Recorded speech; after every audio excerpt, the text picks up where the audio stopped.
देवा तुचे गणेशो सकलार्थमती प्रकाशो मने निवृत्तिदासु अवधारी जोजे शांताकारं भुजगशयनं पद्मनाभं सुरेशं विश्वाधारं गगनसदृशं मेघवर्णं शुभांगम्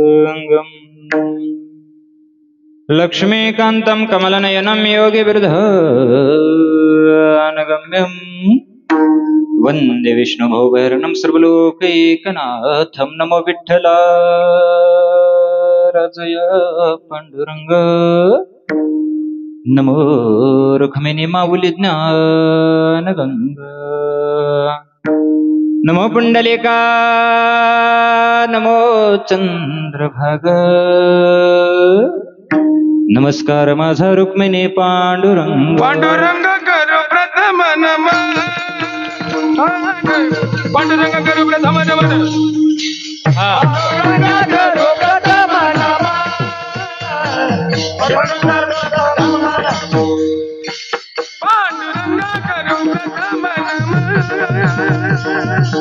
पांडुरंग करू प्रथम नमन पांडुरंग करू प्रथम नमन पांडुरंग करू प्रथम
पांडुरंगा करू प्रथम नमन पांडुरंगा करू प्रथम नमन दुसरे चरण संतांची त्यांच्या कृपादाने कथेचा विस्तार बाबाजी सद्गुरुदास तुकाजयांचे केलिया स्मरण होय सखळ विद्येचे अधिकरण तेची बंधु श्री चरण श्री गुरूंचे ते नमस्कारोनियात मस्तक हे पाया वरिया वार करी संताच्या या वार करी संताच्या या वार करी संताच्या मस्तक हे पायावरी या वार करी संताच्या या वार करी संताच्या या वार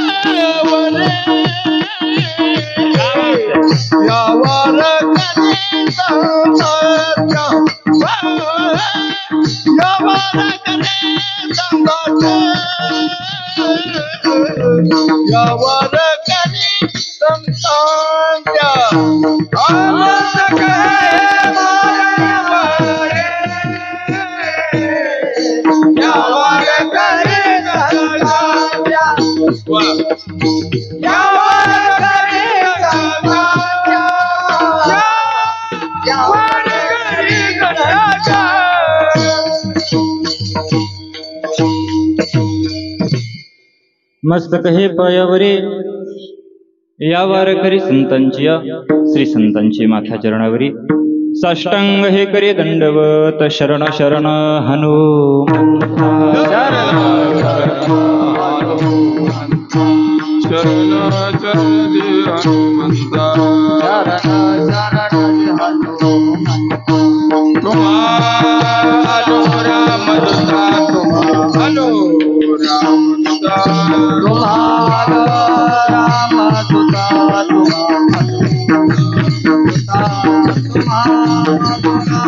रामदूता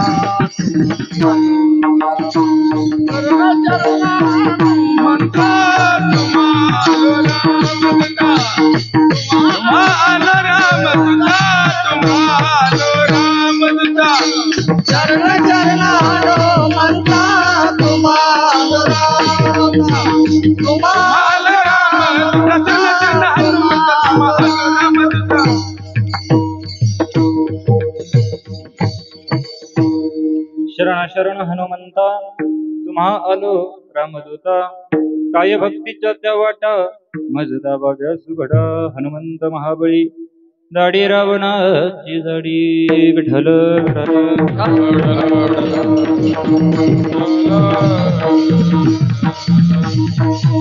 आपुलिया हिता जो असे जागता धन्य माता पिता तयाचिया कुळे कन्या पुत्र होते जे सात्विक तयाचा हरिक वाटे देवा गीता भागवत करीते श्रवण गीता भागवत करीते श्रवण अखंड चिंतन विठोबाचे कुळे कन्या पुत्र होते जे सात्विक तयाचा हरिक वाटे देवा तुगा म्हणे मज घडो त्यांची सेवा तुगा म्हणे मज घडो त्यांची सेवा परी माझ्या दैवा पर नाही कुळे कन्या पुत्र होती जे सात्विक तयाचा हरेक वाटे देवा विठ्ठल विठ्ठल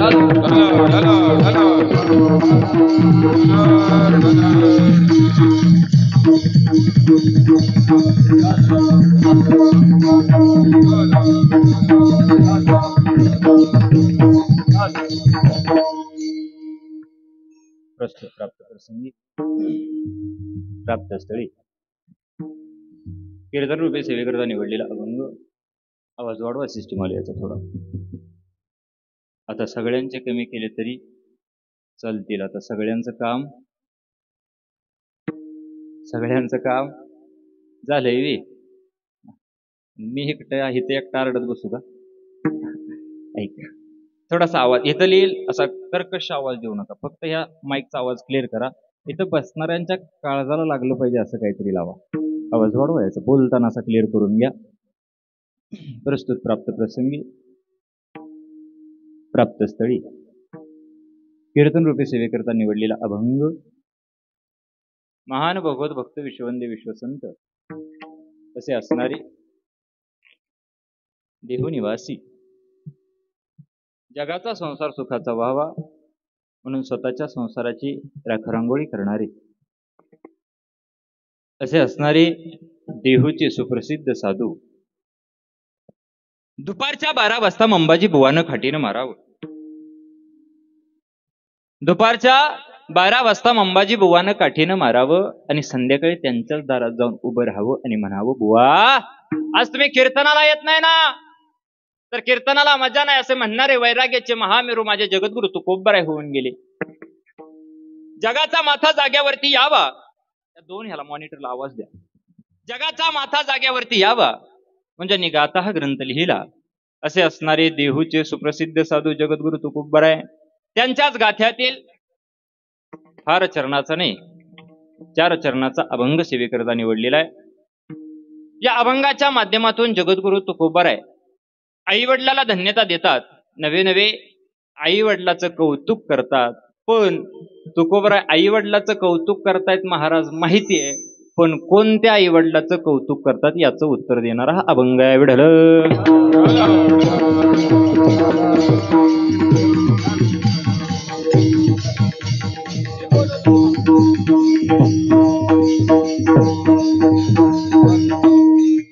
सेवेला सुरुवात करण्या अगोदर अल्पसा परिहार.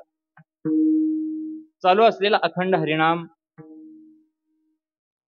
जेवलाय का तुम्ही? जेवलाय ना? मोठ्यानं बोला. चालू असलेला अखंड हरिनाम, चालू असलेला अखंड हरिनाम अवघड आहे तुमचं. जरा थोडस मोठ्यानं बोला. घाबरू नका, तुमच्या आवाजानं बुवा उडून जाणार नाही.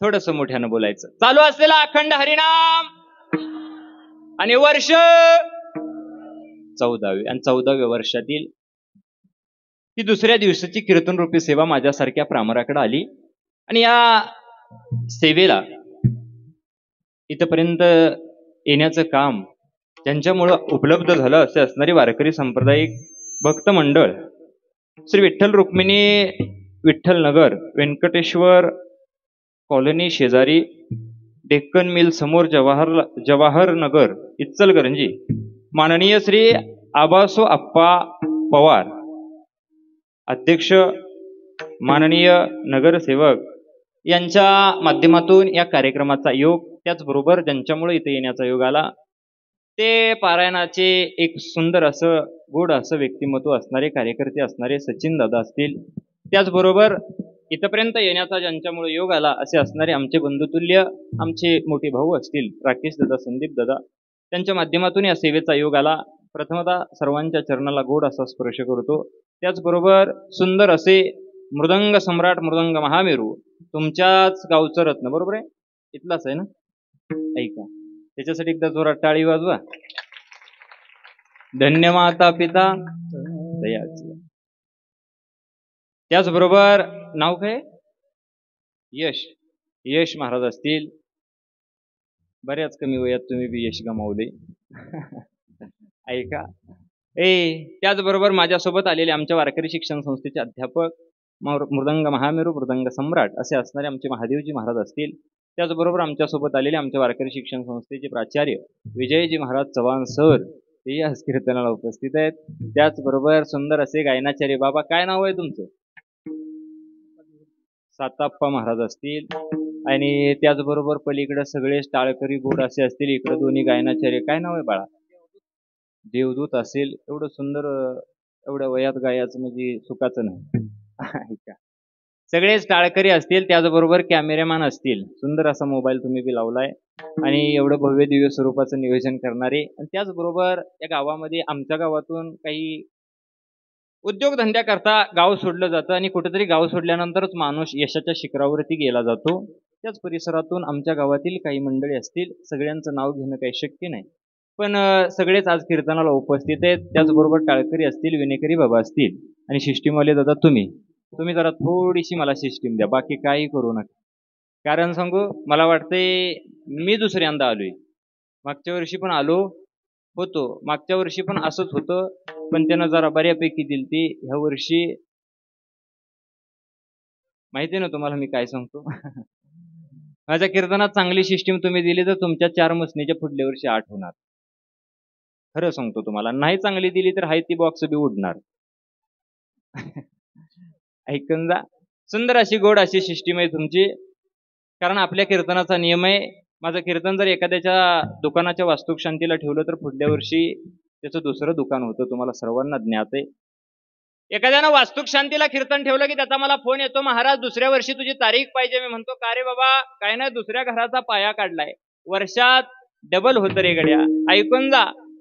परवा एकानं माझं कीर्तन घराच्या भव्य दिव्य स्वरूपात असं वास्तुक शांतीनिमित्त ठेवलं. वास्तुक शांतीला कीर्तन झालं. कीर्तन झाल्यानंतर त्याचा पुढल्या वर्षी फोन आला, म्हणला बुवा तारीख पाहिजे. मी म्हणलं कशाला? तो म्हणला दुसऱ्या घराचा पाया काढतो. वर्षात डबल, वर्षात. तुम्हाला हे बी पटत नसेल तर आपलं कीर्तन एखाद्याच्या लग्नात ठेवून बघा.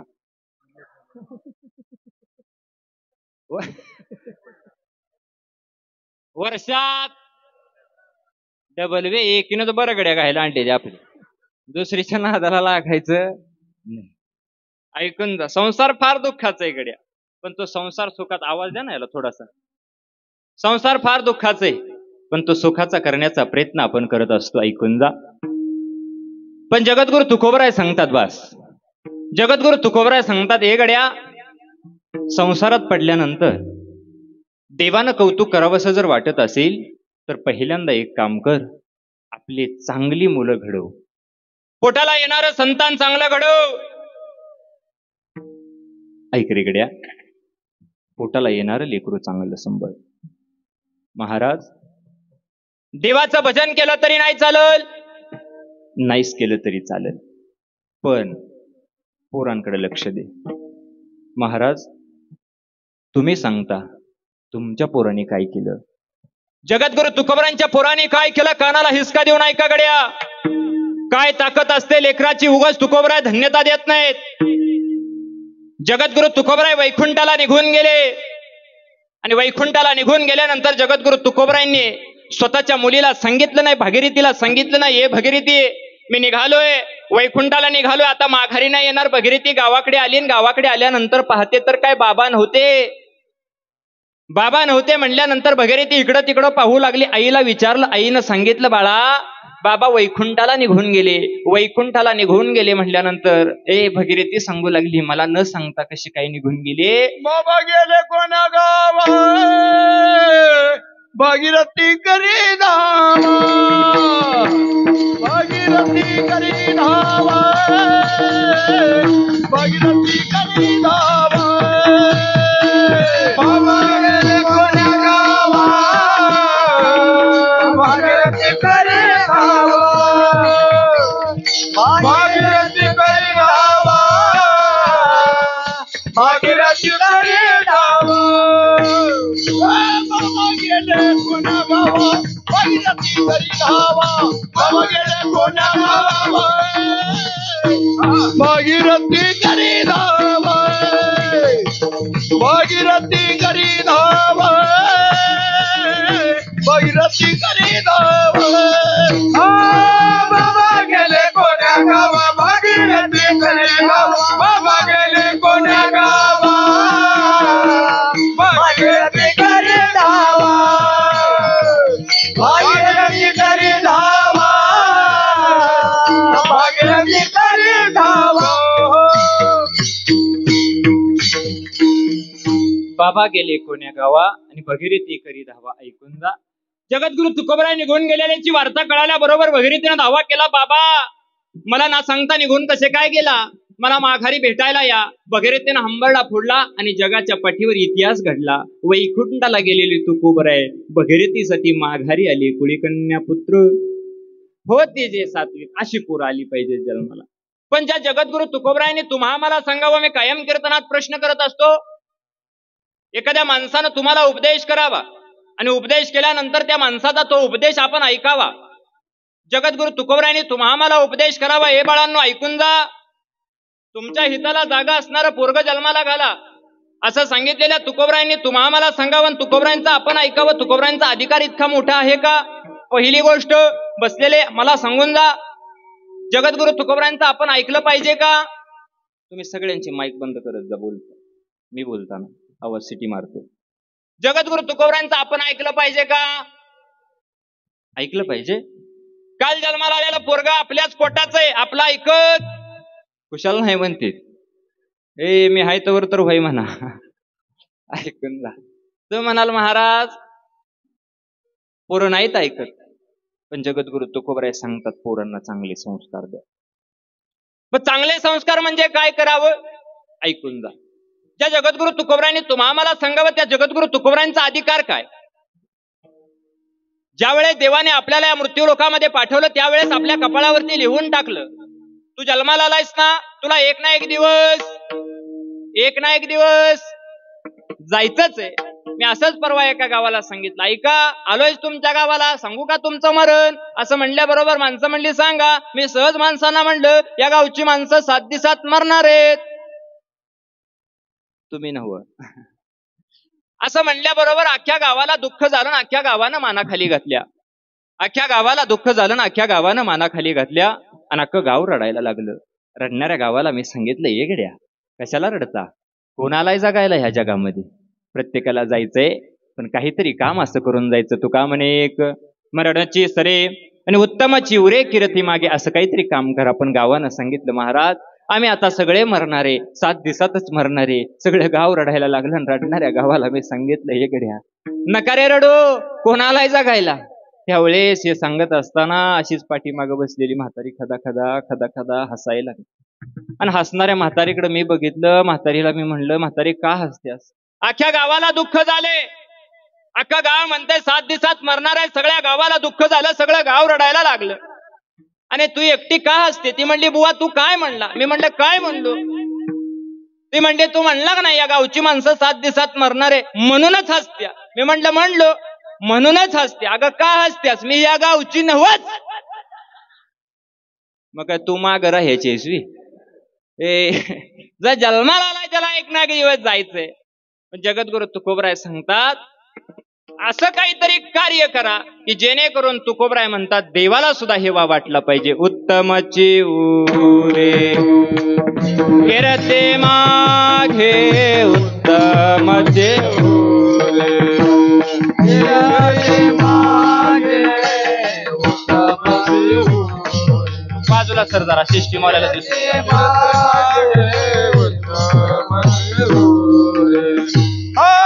तुका म्हणे उत्तम शिवरे कीर्ती मागे उत्तम शिवरे कीर्ती मागे उत्तम शिवरे कीर्ती मागे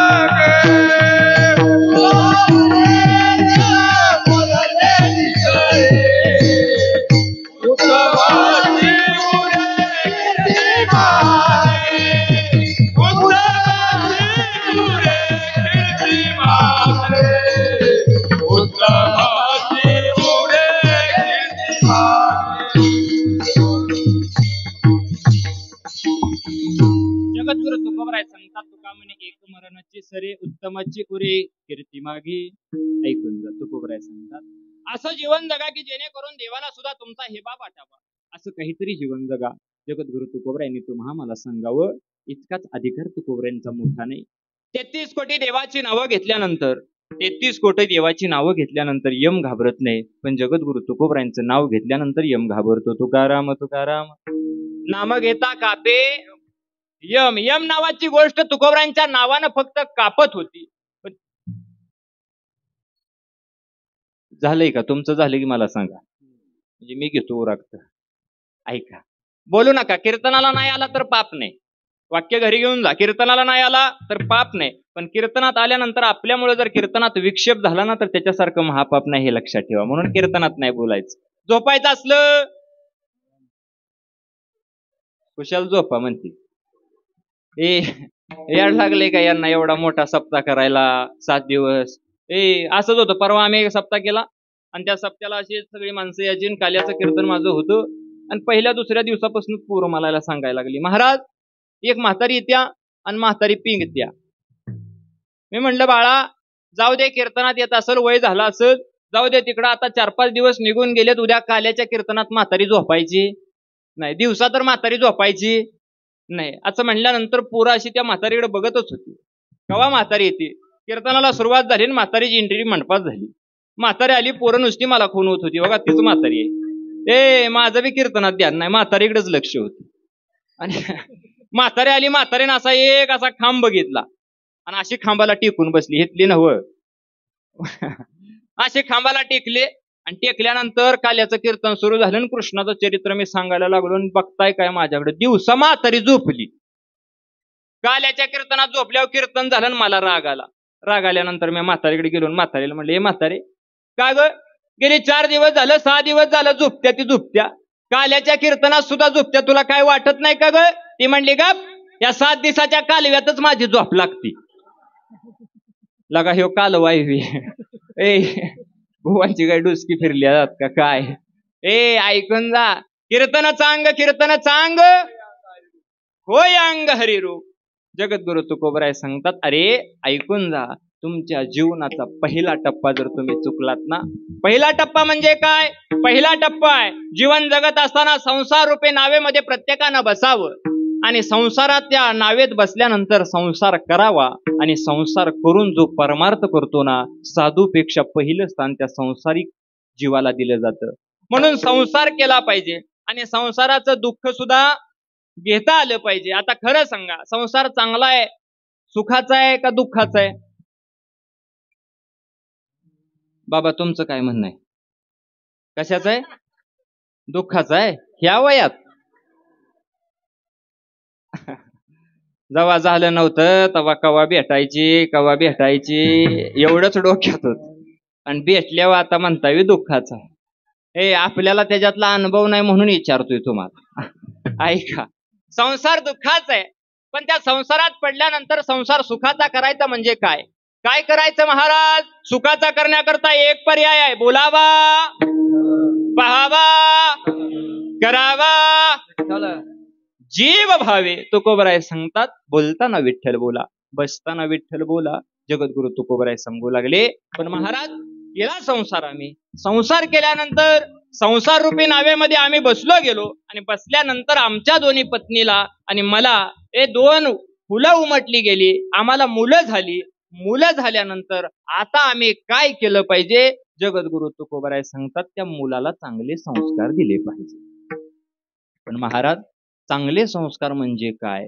जेणेकरून तुमचे चांगले संस्कार असतील ना, तर जगाच्या मालकाला सुद्धा तुमच्या लेकराचा हेवा वाटला पाहिजे. मग काय करावं महाराज? आमच्या लेकरानं देशाचं धर्माचं काहीतरी काम हातात घ्यावं आणि या जगतामध्ये फिरावं, असं काहीतरी काम करा. मग जगद्गुरु तुकोबराय सांगतात, कोणत्या आई बापाला धन्यता देतात? इचलकरंजीकर, तुम्ही मला सांगून जा, या बापाला तुकोबराय धन्यता देतील का? पटापटा बोलायचं, सगळे एकदा ताट बसा. या बापाला धन्यता देतील का? झोपलेली जागी करा, अशी ताट बसायचं. शेजारचं झोपून द्यायचं नाही. शेजारची जर झोपली की तिचं पाप आपल्याला लागतं. त्यामुळे झोपली की मागणं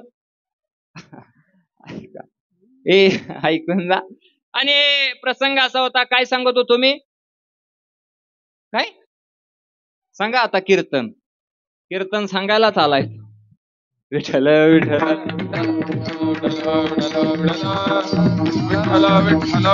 जगाच्या पाठीवर मुलं सगळ्यालाच होतात, पण जगद्गुरु तुकोबराय या बापाला धन्यता देतील का? इचलकरंजीकर मला सांगून जा पटापटा. एक बाप होता, एका बापाला 2 लेकरं होती आणि एका बापाला 2 लेकरं होती. प्रसंग असा घडला, जगाच्या पाठीवर काही गोष्टीची अडचण प्रत्येकाला पडते. जगाच्या पाठीवर पैसा नावाची गोष्ट फार वेगळी आहे गड्या.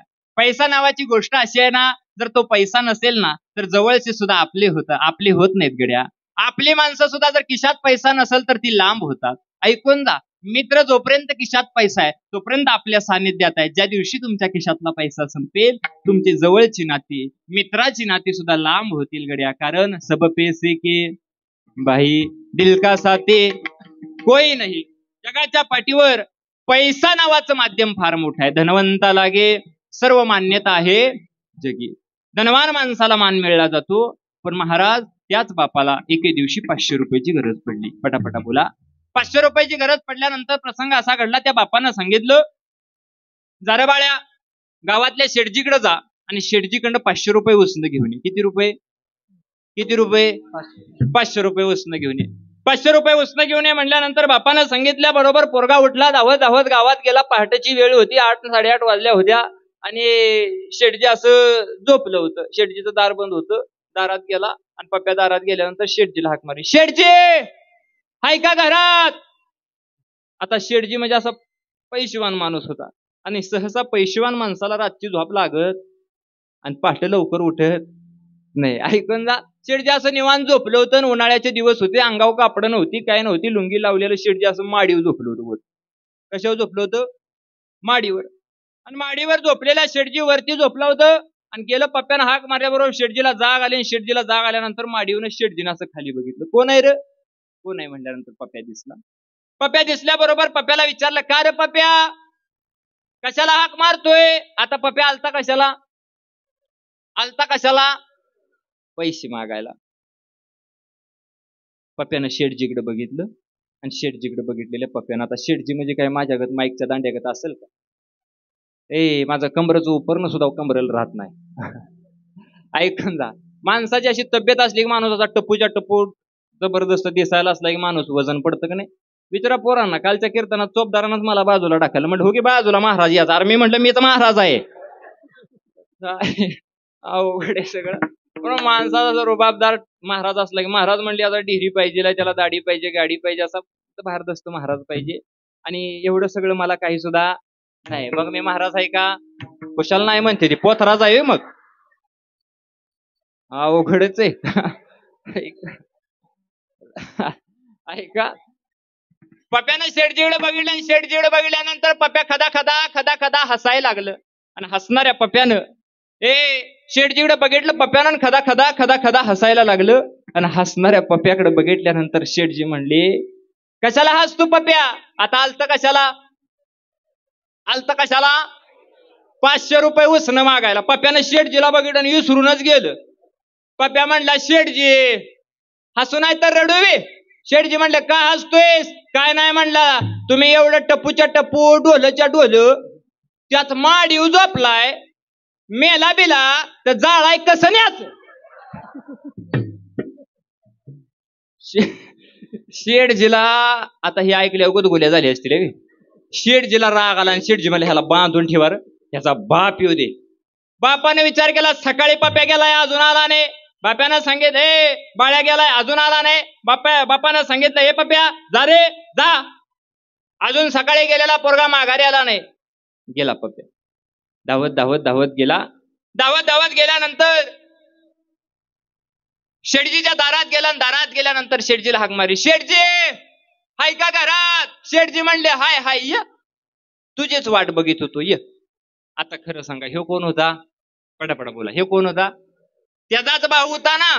तो जसा दारात आला आणि घरात आल्यानंतर त्यानं बघितलं पप्प्याला असं बाळ्याला असं बांधून ठेवलं होतं. आणि बांधून ठेवल्यानंतर प्रसंग असा घडला. त्याला बघितल्यानंतर ह्यानं विचारलं, का हो शेठजी कशाला माझ्या भावाला बांधून ठेवले? शेठजीनं सांगितलं, तुझ्या भावाला काय अक्कल आहे का? सकाळ सकाळी आमच्या घरी आलंय ते आलंय मला बघून म्हणते, शेठजी तुम्ही एवढं टप्पूच्या टप्पू ढोलच्या ढोल त्यात माडीव झोपलाय, मेला बिला तर जाळाय कसं न्याच? ह्यो कोण होता?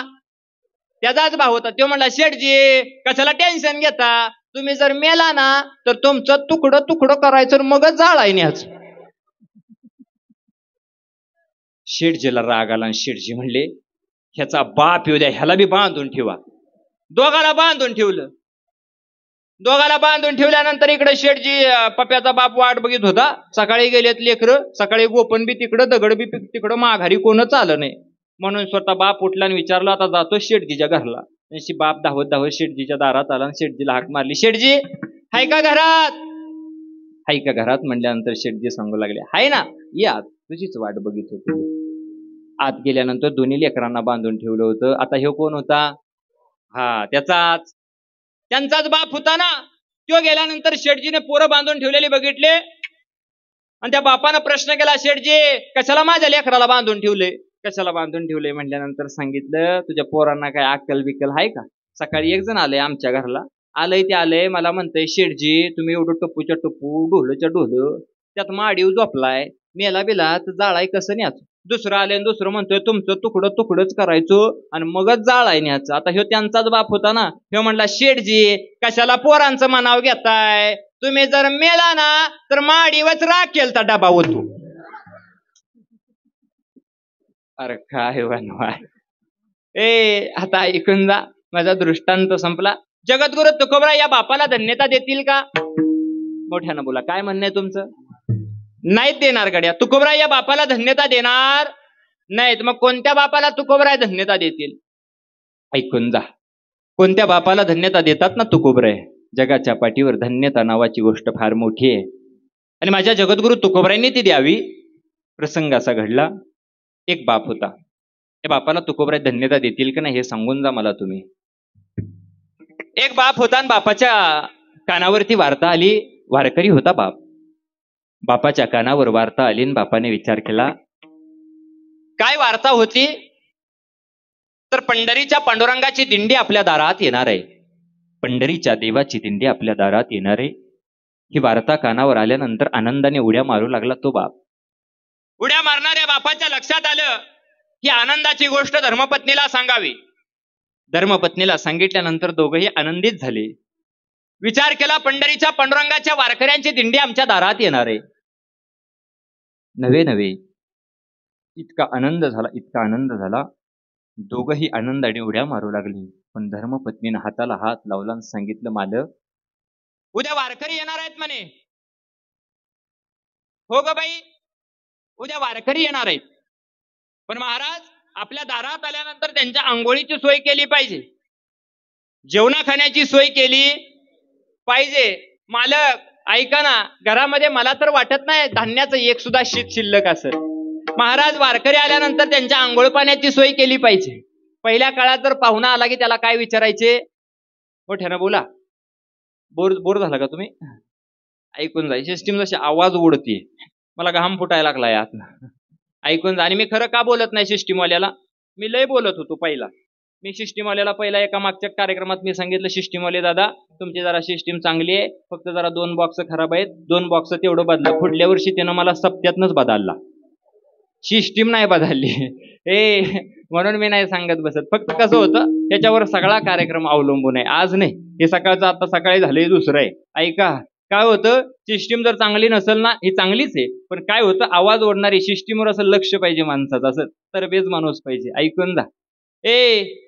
जगाच्या पाठीवर दारात दिंडी येणार आहे. माहीत झालेल्या वारकऱ्याला विचारलं गेलं, उद्या मालक आंघोळीची पाण्याची सोय केली पाहिजे. आंघोळीची पाण्याची सोय केली पाहिजे म्हणल्यानंतर मालकांना सांगितलं, होय ग बाई, आपल्या दारात तर गंगा आहे, काशीला राहतो आपण, काशी विश्वेश्वराच्या नगरीत राहतो. असं म्हणल्यानंतर तरी पण पत्नी सांगते, मालक आपल्याला काळजी घ्यायला पाहिजे, काळजी घ्यायला पाहिजे म्हणल्यानंतर धर्मपत्नीनं सांगितलं, आल्यानंतर त्यांना आंघोळीला विचारायला पाहिजे. ऐकून जा बसलेले, पहिल्या काळात पाहुणा आल्यानंतर आंघोळीला विचारायला जायचं. आंघोळ केली का पाहुणं आल्यानंतर? आता पाहुणा दारात आल्यानंतर पाहुणा येऊन सोप्यावर बसला, आंघोळीची पद्धत बंद झाली. आता पाहुणा घरात आल्यानंतर तुम्ही काय करता? काय करता? मोठ्यानं बोला ना. डायरेक्ट चहा टाकता का पाहुण्याला? म्हणजे अजून इचलकरंजीकडे पद्धत आली नाही. आमच्या गावाकडे पद्धत बंद झाली पाणी द्यायची. पाहुणा जर येऊन सोप्यावर बसला ना, पाहुण्याला पाणी तांब्यानं नाही, आमच्यात पद्धत आली, पाहुणा सोप्यावर येऊन बसला की नळाला पाईप लावायची आणि पाहुण्याच्या हातात द्यायची, प्याचं तेवढं पिन जाता, नळ बंद करून जा. तसलं तांब्यान बिंब्या ती बंद झाला आता. पहिल्या काळात आंघोळीला विचारायला जायचं. आंघोळीला, आंघोळ माहितीये ना तुम्हाला? ऐका, आंघोळ नावाची गोष्ट काय काय माणसं ती काय 8-8 दिवस आंघोळ करत नाहीत. आंघोळीचं माहितीये ना तुम्हाला? आमच्या गावात एकानं आंघोळीचं मशीन घेतलंय. तुम्हाला माहिती आहे आंघोळीचं मशीन? नाही माहित? आमच्या गावात घेतलंय, 28 लाखाला येतंय. पण आत गेलेला माणूस गोरा होऊनच बाहेर येतोय. बऱ्यापैकी सावळी माणसं म्हणणार, त्याचा तेवढा नंबर दे रा आम्हाला. आणि प्रसंग असा घडला, त्यानं मला सांगितलं ना, हो बुवा आंघोळीचं मशीन घेतलंय, आंघोळीचं मशीन घेतलंय म्हणल्यानंतर मी बी आगाव, मला बी आंघोळीचं मशीन पाहिजे होतं. कशासाठी? कारण माझ्याकडे जी पोरं आहेत ना, माझी पोरं बी लय आगाव आहेत आंघोळ करत. आता ही लेकरू दिसतं ना तुम्हाला, इकडे ही लेकरू दिसतं ना तुम्हाला, एवढी चॅप्टर पोरं आहेत ना. सकाळी आंघोळीला जर आंघोळ झाल्यानंतर आमच्या संस्थेत प्रार्थना असते. प्रार्थनेला महाराज आंघोळ करते का नाही, काय करते का नाही बघत नाही, पण पोरं एवढे आगाव आहेत, उशीर झाल्यानंतर पोरं तोंडावर पाणी मारते आणि महाराजाला जागवायसाठी कपाळाला असा गण लावते. आता यानं कसा लावलाय बघा भाऊ, असा गण लावते. पण मी बी त्यांच्या पुढचा हुशार आहे, कपाळाचा गण नाही बघत, पोराला जवळ घेतो, त्याच्या डोक्यावरची टोपी काढतो आणि त्याच्या शेंडीला हात घालतो. शेंडीला हात घातल्यानंतर शेंडी वल्ली नाही लागली की मी त्याला म्हणतो, तू आंघोळ केली नाही? पोरं बी एवढी हुशार, पोरं दुसऱ्या दिवशी तोंडावर पाणी मारते, 2-4 पाण्याचं ठ्याम घेते, शेंडीत सोडते. पण बुवा आंघोळ करणार नाही. असं झाल्यानंतर परत मी दुसऱ्या दिवशी प्रार्थनेला पोरं आली की मी तपासतो, कपाळाचा गंध दिसतोय. पोरगं म्हणतंय, महाराज आंघोळ केली मी. परत शेंडीला हात घातल्यानंतर शेंडी बी वल्ली आहे, आंघोळ केली मी, पण मी बी लय हुशार आहे, मी त्यांच्या पुढचा आहे, मी गळ्यातली माळ बघतो, माळ ओली लागत नाही का, तू आंघोळ केली? पोरं बी माझ्या पुढची हुशार आहेत. पोरं कपाळाला गंध लावते, ती शेंडीत 2-4 ठेम पाणी सोडते, माळाला बी 2-4 ठेम सोडते. आमच्या पोरांचं नाही सांगत मी असं, पण खरं सांगू तुम्हाला, मला बी असा कंटाळा यायचा, पोरासनी उगाच जावा रांगोळीला म्हणायचं. म्हणल्यानंतर मी बी म्हटलं, जावं एकदा मशीनच बघून यावं, मशीन बघून यावं म्हणून मी गावात गेलो. गावात गेल्यानंतर त्याला ते मशीन दाखवलं. सुंदर असं मशीन होतं, एवढं देखणं मशीन होतं. कधी तुम्हाला बघायचं असेल तर या आमच्या गावाला, मी दाखवतो तुम्हाला. एवढं देखणं मशीन होतं. ते मशीन बघितल्यानंतर मला आनंद झाला. मी म्हटलं किती सुंदर मशीन आहे. मी म्हटलं त्याला काहीतरी आबा एखाद्याला आंघोळ करायला लाव, एखाद्याचा डेमो दाखव म्हटल्यानंतर त्याच्याच आदल्या दिवशी त्याचा मेहुणा आला होता. मेहुणा म्हणजे कोण? बायकोचा भाव. बायकोचा भाव आल्यानंतर बायकोचा तालच वेगळा असतो. नवरा उपाशी आहे का, जेवला आहे का नाही, बायकोचं लक्ष नसतंय. ऐकून जा. आणि मेहुणा आला होता आणि मी सांगितलं, घाल तुझा मेहुणा मसनीत म्हटल्यानंतर मेहुणं बाहेर आलं. मी म्हटलं, पाहुणं जावा की आंघोळीला? तो म्हटला, भाऊजीनं मशीन घेतल्या, बघूया तरी. दरवाजा उघडला आणि मी आत ढकलली आणि दरवाजा लावला. दरवाजा लावल्यानंतर त्या मालकाला विचारलं मशीन कशी काय चालू होती. त्यानं मशीनीच्या वायरा घातल्या आणि जसं बटन दाबलं तसं मशीन असं धडा धडा धडा धडा धडा चालू झालं. पाहुणा आता आंघोळ करायला लागला, आंघोळीला उड्या मारायला लागलं आणि आंघोळ करता करता पाहुण्यानं साबण लावला आणि लाईट गेली. जशी लाईट गेली तसं मशीन बंद झालं. पाहुणा आतनच वरडायला लागला, काय बाहेर काढा रे, बाहेर काढा. म्हटल्यानंतर मशीनीची आता लाईट कधी यायची म्हणून मी वायरमॅनला फोन केला. वायरमॅनला फोन केल्यानंतर वायरमॅन दादाला म्हटलं, अरे लाईट कशी काय गेली? तो म्हटलं, डीपी जळलाय. आता म्हटलं पाहुणा मी याला आतच. काय करायचं म्हणून जनरेटरवाल्याला फोन लावला आणि जनरेटरवाल्याला बोलवला. जनरेटरवाल्या समोर त्या मशीनच्या वायरा घेतल्या आणि त्या जनरेटर अशा चिटकिवल्या तसं मशीन चालू झालं. धडा धडा धडा धडा धडा. तसा दरवाजा उघडला आणि पाहुणा बाहेर काढला. मी म्हटलं कशी काय मसनीची आंघोळ? पाहुणा म्हणला वड्याला करतो पण मसनीत ना करे. अरे अवघड आहे. ऐकून जा. पहिला काळ वेगळा होता. पहिल्या काळात माणसाची धोत्रावर होती. हळूहळू माणसात बदल झाला, माणसं पायजम्यात आली. हळूहळू माणसात बदल झाला, माणसं साध्या पॅन्टीत आली. हळूहळू माणसात बदल झाला, माणसं जीन्स पॅन्टीत आली. हळूहळू माणसात बदल झाला, माणसं बरमुड्यावर आली. हळूहळू माणसात मी तर म्हणतो एवढा बदल होणार की माणसं मोकळीच फिरणार.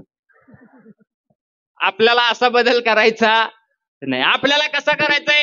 कासवाच्या गतीने करायचं ना की लोक आपल्या मागे दगड घेऊन लागतील.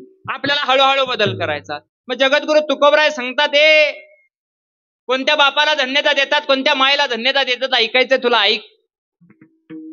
सांगितलं गेलं आंघोळीचं झालं मला, आंघोळीला नदीला जातील पण घरामध्ये अन्नाचं शीत नाही, काय करावं? अगं सांगितलं आतमध्ये जा, आतल्या एखाद्या खोलीत धान्याचं शीत असेल, धान्य सापडल. असं म्हणल्याबरोबर धर्मपत्नी आत गेली.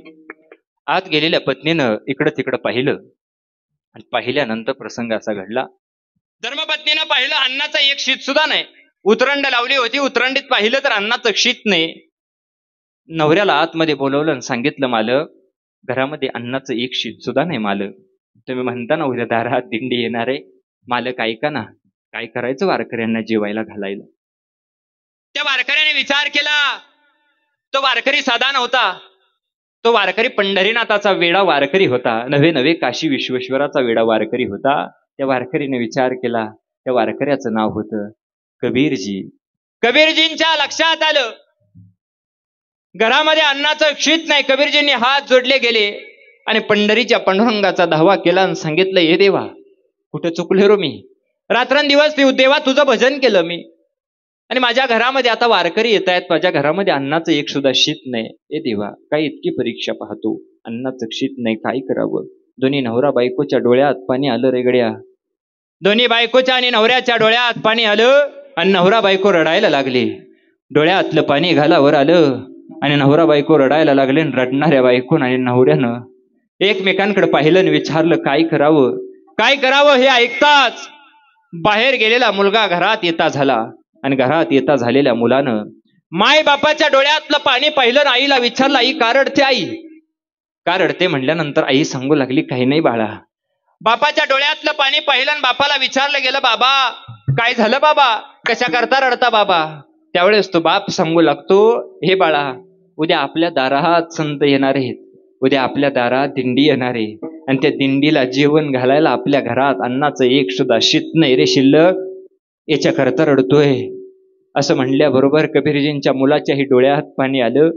ऐकून जा, जगाच्या पाठीवर बाप नावाचं माध्यम फार मोठं आहे रे. ऐका, जगाच्या पाठीवर बाप नावाचं माध्यम फार मोठं आहे. आयुष्यातला एकदा गेलेला बाप माघारी येत नाही. जोपर्यंत आपल्या जीवनात बाप आहे, जोपर्यंत आपल्या जीवनात माय आहे, जोपर्यंत आपल्या जीवनात बाप आहे, जोपर्यंत आपल्या जीवनात माय आहे ना, तोपर्यंत आईबापाची सेवा करा गड्या. आईबापाची जर सेवा केली तर काय होईल महाराज? जगाचा मालक तुमच्या दारात चाकरीला आल्याशिवाय राहणार नाही, हे लक्षात ठेवा. हे काय करतो बाप आपल्यासाठी?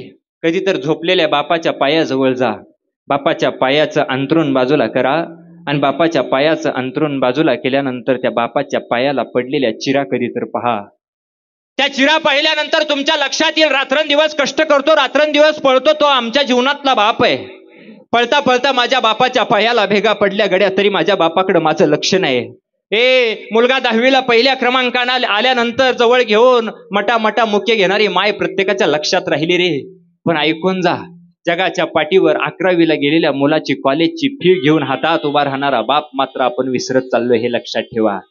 सगळ्या कविकाराने सगळ्याने माईचं वर्णन केलं, सगळ्याने आईचं वर्णन केलं, पण बाप मात्र आपण विसरत चाललोय. म्हणून बापाला लक्षात ठेवा.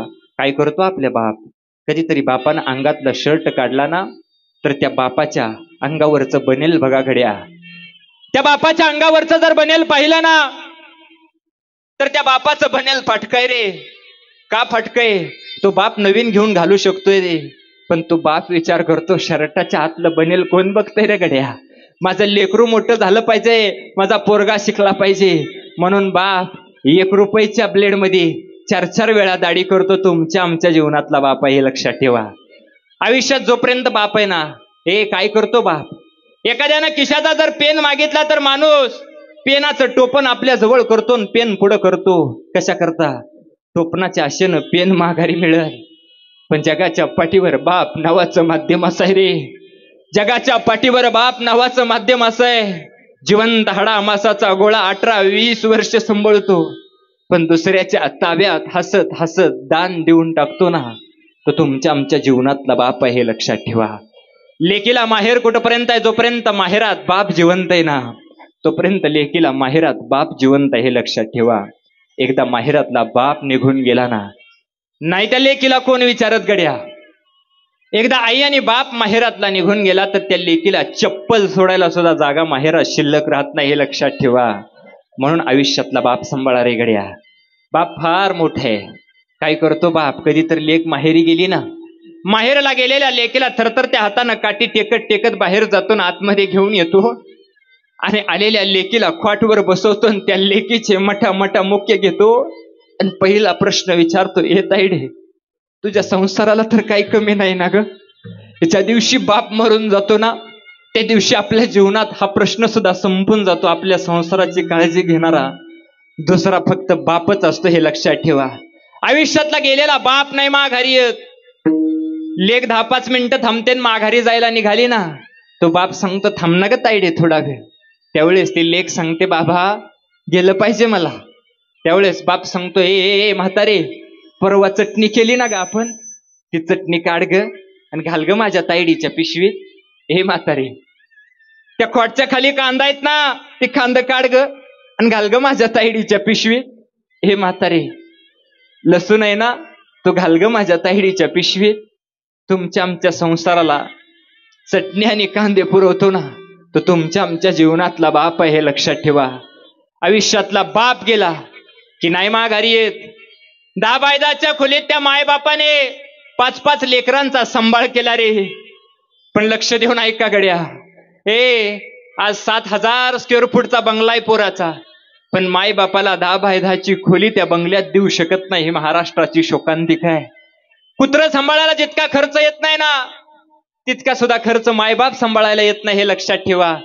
25,000चं जर कुत्र तुम्ही घेतलं तर ते कुत्र सांभाळलं ना, तर ते कुत्र एक ना एक दिवस तुम्हाला चावल. पण लक्ष देऊन ऐका, घरात मायबाप जड होत असतील तर गाईच्या गोठ्यात आणून ठेवा आणि गाईच्या गोठ्यात ठेवलेल्या मायबापांना जाता जाता अर्धी भाकरी द्या. अर्धी जर भाकरी दिलीत ना, तर दोघं थोडी थोडी भाकरी खातील आणि ती भाकरी खाऊन तुम्हाला आशीर्वादच देतील. ही मायबापाची ताकद आहे हे लक्षात ठेवा. लोक सांगतात महाराष्ट्र सुधारला. लोक मला म्हणतात, महाराज महाराष्ट्र सुधारला. माफी मागून वाक्य सांगून जातो, ज्या दिवशी जीवनात आपल्या या महाराष्ट्रामध्ये वृद्धाश्रम नावाची गोष्ट संपून जाईल ना, त्या दिवशी खरा हा महाराष्ट्र सुधरेल हे लक्षात ठेवा. माय बापाला सांभाळणारी पोरं या महाराष्ट्रामध्ये जन्माला आली पाहिजेत. काय महाराष्ट्राची शोकांतिका आहे. रात्रंदिवस त्या मायबापाने कष्ट करायचं, लेकरू मोठं करायचं. काय करते आपल्या जीवनात आई? आईचा बाळांत पण शब्द जर कधी ऐकला ना, कधी वाचलात ना, तर तो बाळांत शब्द आहे ना, तो कधीतरी फोड करून वाचा. बाळाला जन्म देता देता तिचा अंत सुद्धा होऊ शकतो ना, तिचं नाव आई आहे हे लक्षात ठेवा. प्रत्येकानं यावं, डॉक्टरने सांगावं, ऐका ना ऐका ना ऐका, तुमच्या धर्मपत्नीचा जीव धोक्यात आहे, ऐका ना, तुमचं लेकरू वाचल किंवा तुमची पत्नी वाचल. तुम्हाला कोण हवाय? त्या दिवशी नवरा सांगतो, माझी पत्नी वाचली पाहिजे, मला बाळ नको आहे. पण ऐकून जा, सासू सासऱ्यांना विचारलं जातं, सून वाचल किंवा पोरग वाचल. सासू सासरे सांगतात सून वाचली पाहिजे. त्या पोरीच्या माय बापाला विचारलं जातं, तुमची लेक वाचल किंवा नातू वाचल. त्या दिवशी सगळे सांगतात, गड्या माझी पोर वाचली पाहिजे. पण ज्या दिवशी त्या आईला विचारलं जातं, त्या माईला विचारलं जातं ना, ती माय डॉक्टर साहेबांच्या समोर हात जोडते आणि सांगते, ऐका ना डॉक्टर, माझा जीव गेला तरी चालेल, पण माझ्या पोटचं लेकरू जन्माला आलं पाहिजे. डॉक्टर, जगाच्या पाठीवर दिसायला लेकरू कसं आहे हे आईला माहित नसतं. तेव्हापासून नितांत प्रेम करते, तिचं नाव आई आहे हे लक्षात ठेवा. लेकराच्या जीवनात संसार सुखाचा व्हावा म्हणून रात्रंदिवस कष्ट करणारे ते मायबाप असतात.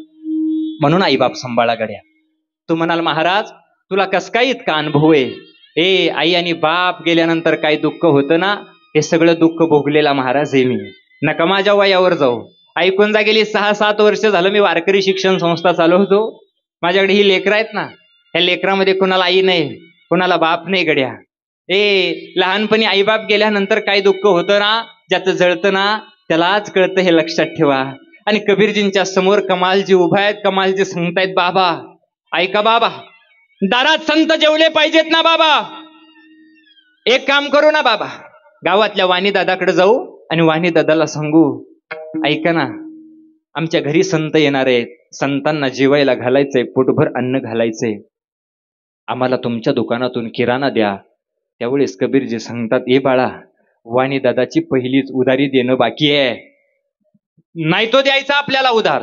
असं म्हणल्याबरोबर काय करावं, कबीरजींचा मुलगा कमाल सांगू लागतो, बाबा ह्याच्यावर एकच पर्याय आहे, संध्याकाळी सगळं गाव झोपल्यानंतर आपण वाणी दादाच्या दुकानात जाऊ, दुकान फोडू आणि त्या दुकानामधून आपल्याला लागल तितकं धान्य घेऊन माघारी येऊ. हे शब्द कानावरती पडताच कबीरजी रागावले आणि सांगू लागले, कमाला वेडबीड लागलं का काय? अरे तुला भजन करायचं शिकवलं मी, पंढरीच्या पांडुरंगाचं गुणगान काहीला सांगितलं, काशी विश्वेश्वराचं तुला कौतुक सांगितलं, आणि तू म्हणतो वारकऱ्यांच्यासाठी चोरी करा. बाबा तुमच्याकडे दुसरा काय पर्याय आहे सांगा ना मला बाबा. बाबा एक काम करू, त्या चोरलेल्या शीतामधलं अन्नामधलं एक सुद्धा अन्नाचं शीत आपण खायचं नाही, वारकरी जेवायला घालायचे आणि पाठवून द्यायचे. बाबा म्हणतात, ए कमाला, एखाद्याला जर समजलं ना, एखाद्याला जर समजलं ना रे कमाला, एखाद्याला जर समजलं ना, ऐक ना, तर लोक आपल्याला नावं ठेवतील रे, दिवसा भजन करतात आणि रात्रीच्या चोऱ्या करतात असं म्हणतील लोक. बाबा सगळे झोपल्यानंतर आपण जाऊ. असं म्हणल्यानंतर निघाले बापल्या. दोघं जण, बाप पुढे पोरगा माग आहे, निघाले दोघं पण जात असताना रात्रीची वेळ आहे म्हणून पिशवीमध्ये हातामध्ये एक तलवार घेतली आणि निघाली चोरी करण्यासाठी. सगळं गाव झोपलं होतं. वाणीदादाच्या दुकानाच्या जवळ गेले, वाणीदादाच्या दुकानावरती चढले गेले. जुन्यातलं दुकान होतं, कौलारी दुकान होतं. वाणीदादाच्या दुकानावरती चढले, 2-4 कौलं बाजूला केली. कबीरजींचा मुलगा कमाल खाली उतरला आणि लागल तितकं धान्य घेतलं, दागल तितकं धान्य घेतलं आणि धान्य घेतल्यानंतर वरती द्यायचा. वरती बसलेला बाप होता, तो धान्य वर घ्यायचा. धान्य घेतल्यानंतर लागल तितकंच धान्य घे रे कबीरजी सांगतात कमाला. असं सांगितल्याबरोबर कमाल म्हणतो, हो बाबा लागल तितकंच घेतलंय, लागल तितकंच घेतलंय. वरती धान्य दिलं गेलं आणि जाणार आता कमाल. जाता जाता एका डब्याला पाय लागला आणि डब्याला पाय लागल्याबरोबर वाणीदादा जागा झाला.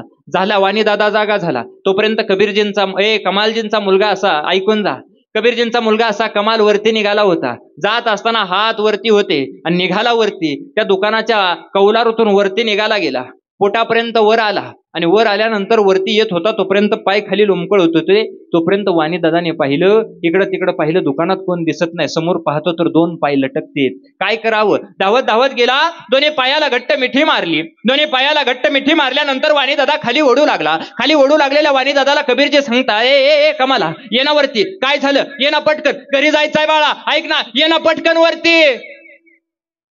असं म्हणलेलं कबीरजींचा मुलगा कमाल सांगतो, बाबा आता तुम्हीच घरी जा. काय झालं सांग ना बाळा, काय झालं, ये ना वर. त्यावेळेस तो मुलगा सांगू लागतो, बाबा आता मी वर येऊ नाही शकत. काय झालं बाबा, ऐका ना, खाली वाणीदादानं पाय धरलाय, वरती येता येईना बाबा. प्रयत्न करतोय मी, वाणीदादा खाली वडतोय. कबीरजीने हात दिला आणि कमालाला वरती खेचायचा प्रयत्न केला. खाली वाणीदादा वडतोय, कबीरजी वरती वडतायत. मुलाची तारंबळा झाली आणि मुलग्यानं सांगितलं, बाबा नाही वरती येऊ शकणार बाबा. बाबा ऐका ना बाबा, एक काम करा. काय करू? कबीरजींचा मुलगा कमालजी म्हणतो, बाबा एक काम करा. कबीरजी म्हणतात, काय काम करू? काय काम करू म्हणल्याबरोबर सांगितलं जातं, बाबा येताना तलवार आणली होती ना? हो रे बाबा, आणली होती ना बाळा. काय करू तलवारीनं, काय करू सांग ना. ए कमाला, काय करू? एखाद्या झाडावरती घाव घालून एखादी झाडाची धापी तोडून आणू का? ए कबीरा, काय करू कमाला? असं म्हणल्यानंतर कबीरजी सांगू लागले.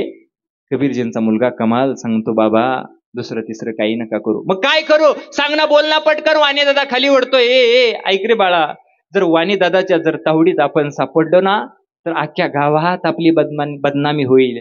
गळ्यामध्ये आपल्या माळ आहे, पांडुरंगाचे नितांत वारकरी आहे आपण. ए बाळा, काय करावं? काही नाही बाबा, एक काम करा, हातात तलवार घ्या.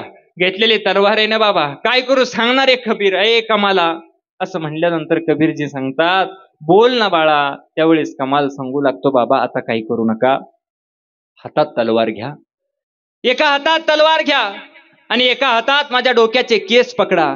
काय करू हातात केस धरून? काय नाही बाबा, ती तलवार हातात घ्या आणि हातात घेतलेल्या तलवारीनं माझ्या मानेवरती सपकीनं वार करा बाबा आणि माझं मुंडकं छाटा बाबा.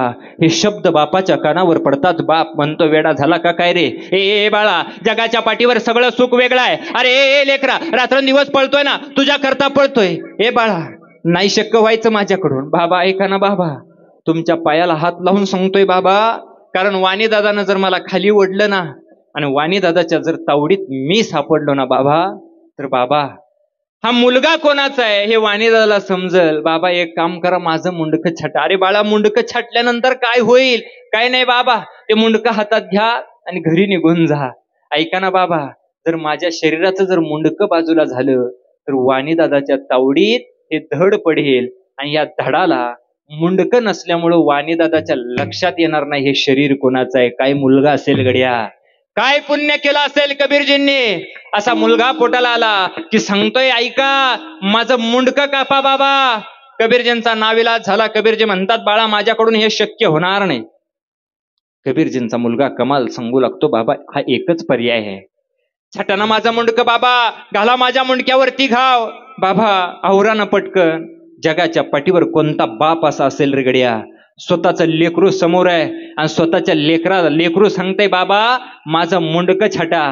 काय बापावर प्रसंग असा आला असेल, स्वतःचं लेकरू आहे, लहानपणापासून वाढवलं होतं, बापाचा नाविलाज झाला आणि हातात बापाने केस धरले गेले, एका हातात तलवार घेतली गेली आणि डोळ्यातील पाणी गालावरती आलं आणि डोळे बंद केले आणि डोळे बंद केल्यानंतर हातात केस धरले गेले आणि हातातल्या तलवारीनं सप दिशना वार केला गेला. कबीरजींचा मुलगा कमालाचं शिरछेद बाजूला झालं गेलं आणि बाजूला मुंडकं बाजूला झालं. जसं मुंडकं हातात आलं तसं वाणी दादाच्या ताब्यात ते शरीराचं धड पडलं गेलं. कबीरजींनी ते मुंडकं हातात गेलं, हातामध्ये घेतला, किराण्याच्या पिशव्या, निघाले. धावत धावत पळतायत कबीरजी. रात्रीची वेळ आहे. पळत पळत पळत पळत घरी गेले. घरी गेलेल्या कबीरजींनी दरवाजावरती थाप टाकली. धर्मपत्नी बाहेर आली. आतमध्ये कबीरजी गेले आणि आतमध्ये गेल्यानंतर धर्मपत्नीनं वाकून बाहेर पाहिलं. अजून माझं लेकरू काय येत नाही. माघारी फिरून वळली, सांगितलं माझं लेकरू कुठं आहे? गेलं होतं ना तुमच्या सोबत. ए ऐक, काय झालंय माझं लेकरू कुठं आहे? सांगितलं गेलं, हात समोर कर. हात समोर केले गेले आणि त्यांच्या हातातलं लेकराचं मुंडकं होतं ते एका आईच्या हातात दिलं गेलं. आईच्या हातात दिल्यानंतर ते आईनं पाहिलं, जगाच्या पाठीवर कोणती आई अशी असेल रे गड्या की स्वतःच्या पोराचं मुंडकं हातात आहे आणि स्वतःच्या पोराचं मुंडकं हातात आहे आणि हातात असलेलं मुंडकं पाहिलं आईनं हंबरडा फोडला. रडणाऱ्या आईला कबीरजी सांगतात, रडू नको, आपल्या दारात संत जेवावेत, आपल्या घरात संत जेवावेत म्हणून आपल्या लेकरानं प्राणाची आहुती दिली. रडू नको, ते मुंडकं बाजूला ठेव, त्या मुंडक्याच्या वरती एखादं पातेलं झाक आणि स्वयंपाक बनवायला घे. जगाच्या पाठीवर काय माय बाप असतील, स्वतःच्या लेकराचं मुंडकं झाकून ठेवलं. पहाटेच्या सुमारात दारात दिंडी आली गेली.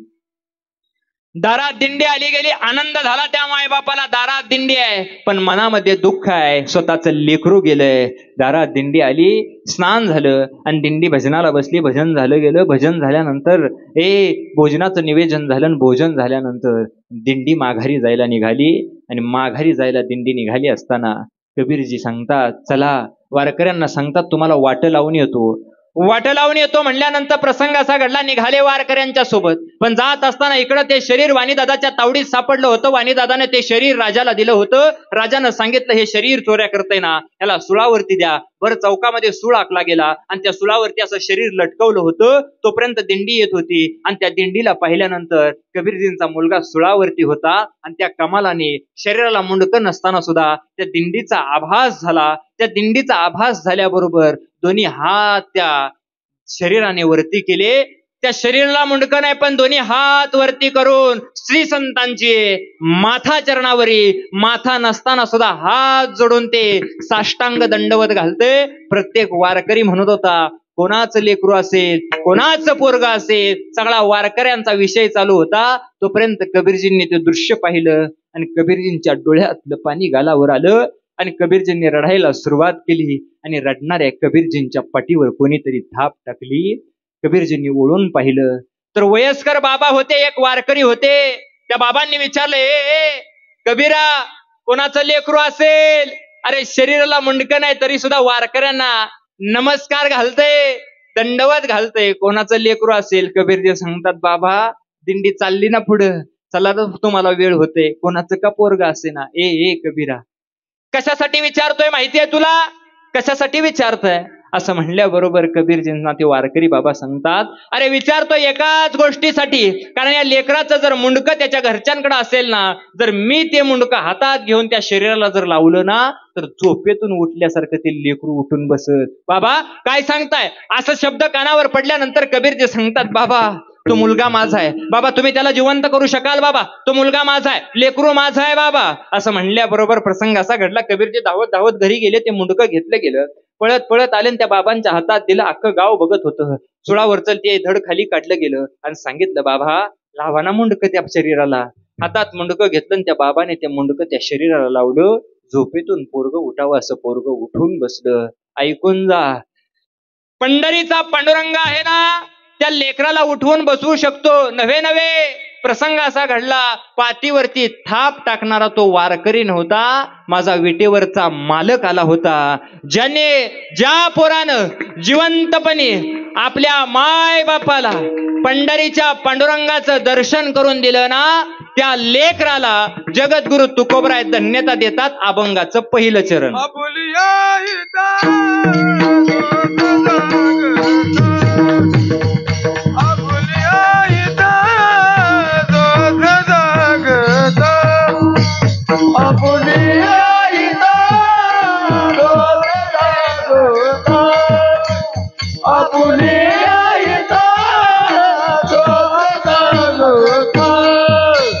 धन्य माता पिता दयाचिया, धन्य माता पिता दयाचिया, धन्य माता पिता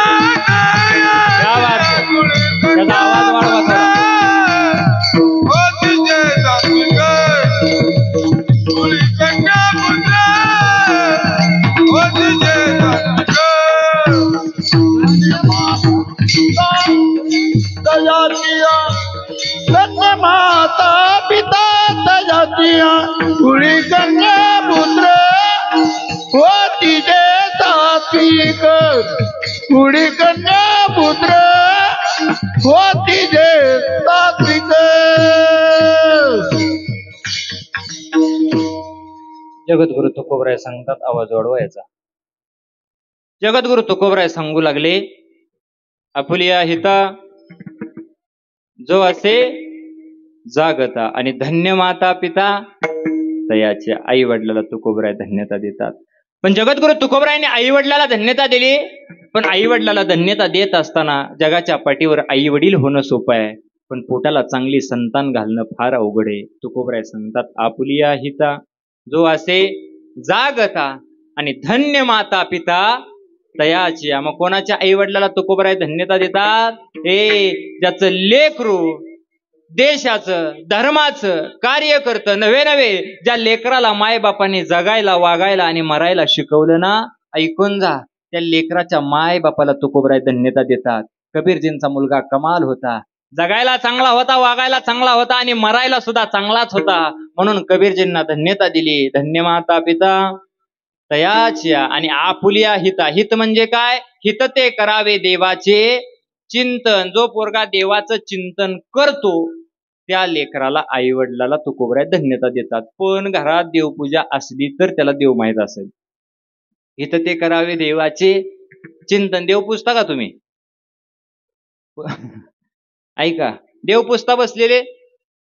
देव घरात आहे का? देव आहे ती का? ऐका, आमच्या गावात एक म्हातारी होती, ती देवच पुजाय नाही, महिन्यातनी एकदा देव घ्यायची, ती बी अशी धरायची ना अशीच परातीत वाढायची, धडाधड देव एकमेकाच्या अंगावर पडायचं. देव म्हणायला का महिन्यातनं तर आंघोळ घालत्या, सळली तर घाल. ऐकून जा. आणि तोपर्यंत ती देव असं चुळीत होती, तोपर्यंत दारात कुत्रा आलं. कुत्र्याला सांग हाड, कुत्र बाहेर जाय ना. कुत्र्याला हाड हाड, तुला कळतंय का कुणाचं घर आहे? तरी कुत्र बाहेर जाय ना, तिनं तिथनं देव उचला आणि फेकून कुत्र्याला धाड दिशी घातला. ऐकून जा, असली आपली देवपूजा आहे. पण जगाच्या पाठीवर देवपूजा नावाची गोष्ट अशी आहे ना, अंतरीची घेतो गोडी. वरच्या रंगाला देव भुलत नाही. लोक काय करतात, कांबडी चांगली चांगली अशी कपडे घालतात, कपाळाला गंध लावतात, 2-4 माळा अशा टपूच्या टप्पू गळ्यात घालतात, अशा टिपिरीच्या टिपिऱ्या माळा म्हशीला मारी तर मस्त दुमती होऊन पडेल असल्या माळा घालतात. आणि माळा घातल्यानंतर वारकरी म्हणतात स्वतःला. पण ऐकून जा, देव वरचा रंग बघत नाही, अंतरीची घेतो गोडी. ऐकून जा, अंतरीची घेतो गोडी. ज्ञानोबराय सांगतात, मनातला भाव घेत असतो देव पै. भक्ती मी एक जाणे साने थोर न म्हणे, आम्ही भावाचे पाहुणे भलती. या शबरीच्या मनातला देवाने भाव पाहिला का शबरीचं तोंड पाहिलं? भाव पाहिला. ऐकून जा, जगाच्या पाठीवर द्रौपदीनं धावा केला. कोठे गुंतलासी? द्वारकेच्या राया. द्रौपदीनं हाक मारल्याबरोबर देव हजर झाला. मनातला भाव पाहिला का श्रीमंती पाहिली? अरे, पांडवांच्या मनातला भाव पाहिला का पांडवांची श्रीमंती पाहिली? भाव पाहिला. 100 कौरव होते आणि 5च पांडव होते. ऐकून जा, 100पैकी एकही शिल्लक राहिला नाही आणि 5पैकी एकालाही केसाला धक्का लागला नाही. तो देव आहे घड्या, जगाचा बाप आहे. जगाच्या बापाच्या हातात आहे चाले हे शरीर, कोणाची या सत्तेनं कोण बोलविते हरिवीर. जगाच्या बापाच्या सत्तेशिवाय काहीच घडत नाही. पण महाराज, पोरं चांगली जन्माला आल्यानंतर धन्यता देतात धन्यता. पण ऐका, आमच्या पोरांना आम्ही नेमकं शिकवावं तरी काय? जगद्गुरु तुकोबराय सांगतात, एक काम कर, 2च पोरं असतात. कोणती पोरं असतात? पहिला पोरगा होतो तो मुलगा असेल किंवा मुलगा असेल किंवा मुलगी असेल. आणि माणसांना आता तसला लय नाद लागलाय. परवा एक जण माझ्या पाया पडायला आलं, पाया पडलं, पायावर 2,000ची नोट ठेवली. त्यावेळेस 2,000ची नोट बघितल्यानंतर ती नोट दिसल्यावर मी बी उचलून खिशात घातली. आणि खिशात घातल्यानंतर मी असा जायला निघालो, तोपर्यंत त्यानं माझा हात वडला आणि म्हटला, महाराज ऐका की. त्याच्यासोबत त्याचा कूलर बी आला होता. त्याची बायको होती. त्यानं सांगितले, ही माझी मिसेस. मी म्हणलं बर. मग काय नाही म्हणला, 8वा महिना चालू आहे. मग मी म्हणलं मग काय नाही म्हणला, पोरग होईल का पोरगी? अरे तू पोरग होईल का पोरगी हे जर मला कळत असतं तर रोज एक बोंबलत गाव फिरलो असतो का मी? तरी पण मी म्हणलं आता विचार केला, ह्याला नाही सांगावं तर 2,000 माघारी द्यावं लागतील. म्हणून मी त्याला सांगितलं, ए बाबा ऐक, तुझ्या बायकोला पोरगाच होईल असं म्हणल्याबरोबर आनंदानं उड्या मारायला लागलं. आणि उड्या मारत असताना मी जायला निघालो, तोपर्यंत हाताला ओढून धरलं. म्हणला, महाराज पोरगा नाही झाल्यावर? मी म्हटलं पोरगी नक्की होईल. आता ह्याच्या व्यतिरिक्त काय व्हायचंय? ऐका, लोकांचं लय अवघड झालंय. लोकांना भविष्याचा एवढा नाद लागलाय ना. तुमच्याकडे येतात का ते साधू दारात आल्यानंतर साधू हाक मारतात. हाक मारल्यानंतर यांना लय नाद असतो तसला. लगेच साधूच्या समोर जातात, बाबा या या या या. आणि बाबा आल्यानंतर पहिला प्रश्न सांगतो, पोरी संसाराला तुझ्या 16 वर्ष झाली, पण फुटका मणी सुद्धा तुला मिळाला नाही. सासू सासऱ्यांना तूच सांभाळतीस, सगळ्या लेकरांना तूच सांभाळतीस, ह्याचा परपंच तूच ओढून काढतीस. तुझ्या शनिवारी तुझ्या कमरत दुखतं, पण 16 वर्ष झाली तुझ्या लग्नाला, पण तुझं तुझ्या नवऱ्याचं जमत नाही. एवढं म्हणलं की ती म्हणती, बाबा या. ऐका, असला वेडाचा बाजार झाला ह्या जगाच्या पाठीवर. अरे देव वरच्या रंगाला नाही बोलत, अंतरीची घेतो गोडी. पण खरं सांगा, जगाच्या पाठीवर तुकोबरायांनी धन्यता दिली. आई वडिलांना तुकोबराय धन्यता देतात, पण जगाच्या पाठीवर तुकोबराय सांगतात दुसऱ्या चरणात, कुळी कन्या पुत्र होती जे सात्विक, आणि तयाचा हरिक वाटे देवाला हेवा वाटेल. असं तुकोबराय सांगतात, लेकरांना घडवा. पटापटा बोला, इचलकरंजीकर. पहिल्यांदा तुकोबरायांनी सांगितलं कुळी कन्या. पहिल्यांदा काय वापरलं तुकोबरायांनी? कुळाला. अगदी बरोबर आहे. कन्या पहिल्यापासूनच चालत आलंय. ऐकून जा, ह्या साध्या आहेत का? ह्या साध्या नाहीत, त्यांचा पहिल्यापासूनच दरारा मोठा आहे. त्यावेळेस तुकोबरायांनी मोठा दरारा दिलाय. पहिल्यांदा त्यांचं नाव कुळी कन्या आणि मग पुत्र पहिल्यांदाच. आणि ह्या साध्या आहेत का? ह्या साध्या राहिल्यात का? साध्या नाही त्याच्या, ह्या आता लाडक्या बहिणी झाल्या. 2-2 आणि 4-4 हजार ह्यांच्याकडं बिचारा नवरं म्हणतंय, अगदी की 500 दे की 500. कुत्र्यासारखी हालत झाली नवऱ्याची. तरी सुद्धा ती मेळ लागू देत नाही. पण ऐकून जा, ह्या साध्या नाहीत, जगाच्या पाठीवर या फार मोठे आहेत. पण खरं सांगा, इष्टी सुद्धा फुकट कोणालाय? तुम्हालाच आहे. आज कुठल्या क्षेत्रात पोरगी माग आहे सांगा तुम्हाला? कुठल्या क्षेत्रात? कलेक्टर पोरगी आहे, इष्टीत कंडक्टर पोरगी आहे, एसपी पोरगी आहे, जिल्हाधिकारी पोरगी आहे, आणि आमचा गडी 35वा पास झाला तरी पेड्याचा बॉक्स घेऊन होतोय. बुवा पास झालो निसाटलो कसा तरी. ऐकून जा. मग अशानं पोरांची लग्न का थांबतात? तुम्ही कधी ऐकलंय का हो डॉक्टरचं लग्न राहिलंय? कधी तुम्ही ऐकलंय का एसपीचं लग्न राहिलंय? कधी तुम्ही ऐकलंय का बुवाचं लगीन? म्हणजे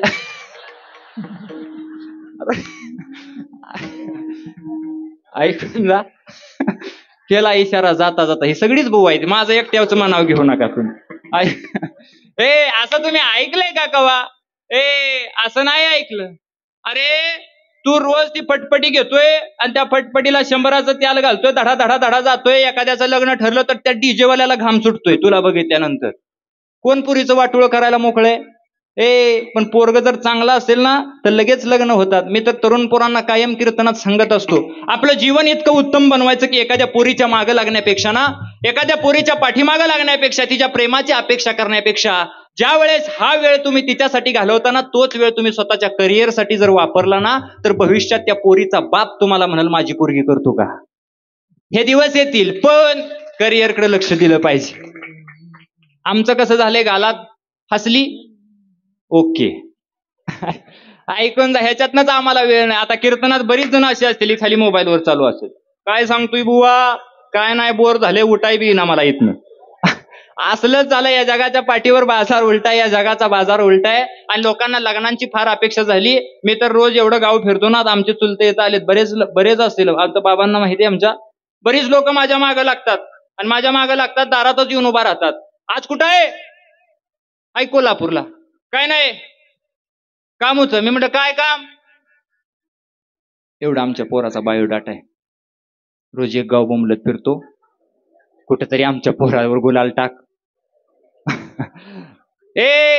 कुठेतरी आमच्या पोराला पोरगी बघ. मी त्याला एकाच वाक्यात सांगतो, तुझ्या पोराला जर पोरगी जर मी मागून जर बघितली असती तर मी बोंबलत एकटा हिंडलो असतो का? इथं माझाच मेळ बसना झालाय. तुला कुठनं पोरगी बघू? पण ऐकून त्या जगाच्या पाठीवर चांगलं जर पोरग कर्तृत्ववान असेल ना तर जगाच्या पाठीवर पोराचं लग्न कधीच नाही थांबणार. पण लक्ष देऊन ऐका, तशी पोरगी असायला पाहिजे, कुळी कन्या पुत्र, तशी आई सात्विक असली तरच या महाराष्ट्रामध्ये क्रांती होते, हे लक्षात ठेवा. आणि जगाच्या पाठीवर सगळ्यात जर श्रेष्ठ कोण असतील तर हे आहे. ऐकून जा. सोमवारचा उपास आला, कोण करतं तुमच्यात? बोला पटापटा, झालंय माझं. कोण करतं? कोण करतं? ऐकून जा.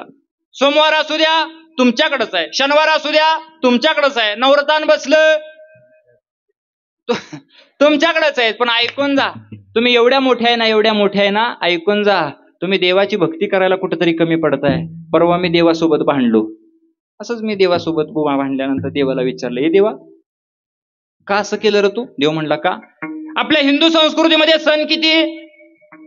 अगदी बरोबर आहे, 12 सण. मी देवाला सांगितलं, देवा स्त्रीजाची आणि पुरुषाची समानता तर करायची. देव म्हणला काय झालं? लगा आमच्या गड्याला चांगलं तर सण द्यायचं, 9 सणापेक्षा निम्म तर करायचं. 6 × 1 = 6, 6 × 2 = 12, 6 तर गड्याला द्यायचं. गड्याला 3च सण दिलंस आणि 9 सण माझ्या आईला देऊन टाकलंस. देवानं सांगितलं, जा इचलकरंजीला आणि बघ जवाहरनगर मध्ये काय चालू आहे. मी म्हटलं काय चालू आहे? बघ कीर्तनाला कोणाची गर्दी जास्त आहे. म्हणून सगळं सण ह्यांच्या वाटणीला. मग देवाला म्हणलं ठीक आहे देवा, पण द्याचं ते द्याचं, गड्याला चांगलं सण द्याचं का नाही? 3 सण दिलं ते बी आगाव. गड्याचा पहिला सण बोंबला, पहिलाच सण आहे. देवा गड्याला दुसरा तर सण चांगला द्यायचा. गड्याला दुसरा सण दुलवड, ती बी आपणच साजरी करायची. आणि गड्याला 3रा सण दिला रंगीव बैल, त्याच मापाचा आहे. आणि 9 सण माझ्या आईला देऊन टाकले. मी देवाला विचारलं, देवा असं का केलं रे? देवाला विचारल्यानंतर देव सांगतो, किती भारी सण असतो ना तो. नवीन कॅलेंडर उघडल्यानंतर जानेवारी महिन्यात सण येतो तो. किती भारी सण असतो तो. कुठला सण असतो? तुम्हीच जाताना गाडी घेऊन तुम्ही सगळं उपास तापास यांच्याच नशिबाला. 7 जन्म पती मिळावा म्हणून ह्यांनीच वाडाला फेऱ्या मारायच्या का? तुम्ही जावा की एखाद्या वर्षी मारा येड्या बाबडीला फेरा, 7 जन्म हीच बायको मिळू दे. काय त्रास होतोय का तुम्हाला? हे सगळं दुःख हिनच सहन करायचं, ऐकून जा. आणि प्रसंग असा घडतो, मी विचारलं देवाला, देवा असं का केलं? माझ्या माईला दिलं सण. अरे त्यावेळेस नऊवारी साडी घालते आणि नऊवारी साडी घातल्यानंतर तो सण येतो. काय त्या सणाचं नाव? पहिला सण येतो संक्रांत. अगदी बरोबर आहे. कॅलेंडर उलटल्यानंतर पहिल्याच महिन्यात सण येतो, त्याचं नाव काय? संक्रांत. त्या दिवशी माझी आई बघायची, काय असते, कशी भारी दिसते, अशी नऊवारी साडी घालते. त्या दिवशी असं भांगात कुंकू असतं, कपाळाला कुंकू, सगळीकडे कुंकूच कुंकू असतं. एवढी देखणी दिसते ना माई, अरे फार देखणी दिसते. पण देवा का असा न्याय केला तू? 9 सण माझ्या माईला दिले. त्यावेळेस देवानं सांगितलं, ए गड्या, कितीही संसारात जर दुःख असेल ना, तिच्या वाटेला मी किती जरी काटे टाकले ना, तरी एक निष्ठता माझी सोडत नाही रे. कधी तर माझ्या दर्शनाला येत असेल ना, तर नऊवारी साडी घालते, हातात निरंजनाचं ताट घेते. घरात खायला अन्न नसतं तिच्या, पण एखादा गुळाचा खडा घेते आणि त्या ताटात टाकते, आणि तो गुळाचा खडा आणि ताट हातात घेते आणि मंदिरात येते. आणि मंदिरात आल्यानंतर माझ्या चरणावरती नतमस्तक होते, माझं औक्षण करते आणि ताटातला गुळाचा खडा मला खायला देते. आणि मी माझ्या माईला विचारलं ना, काय हवंय तुला? त्यावेळेस ती माय सांगते, देवा दिलंयस ना, याच्यात समाधानी आहे रे देवा, असं सांगते माझी माय. आणि देवा याचं कसं काय? काय नाही म्हणले देव, येतय ती येतय, माझ्या कासवाव पाय देऊन उभा राहते. आणि आज देवळात येत नाही, तिथनच घंटा वाजवतोय आणि तिथनच मला बाहेरनच फ्लाइंग किस देतोय. देवाला एवढी आगाव आहेत लोक. म्हणून पहिल्यांदा सांगितलं कुळी कन्या आणि मग पुत्र. ऐकून जा, कुळाला कन्या सात्विक असेल ना, तर पोरगा चांगला जन्माला येत असतो. आणि बाप जर चांगला असेल ना, तर पोरगा कर्तृत्ववान जन्माला येत असतो, हे लक्षात ठेवा. मग बाप, कुळी कन्या, पुत्र. मग ऐका ना, पोराला धन्यता देतात. ते पोरग नेमकं कसं असलं पाहिजे?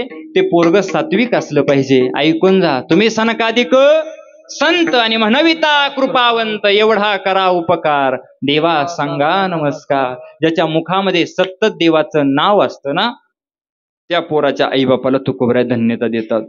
अजून कोणाच्या आईबापाला तुकोबऱ्या धन्यता देतात? गड्या, हे लेकरं पाहताय ना माझ्या पाठीमागं, हे लेकरांच्या मायबापाचं कुठंतरी पुण्य असलं पाहिजे.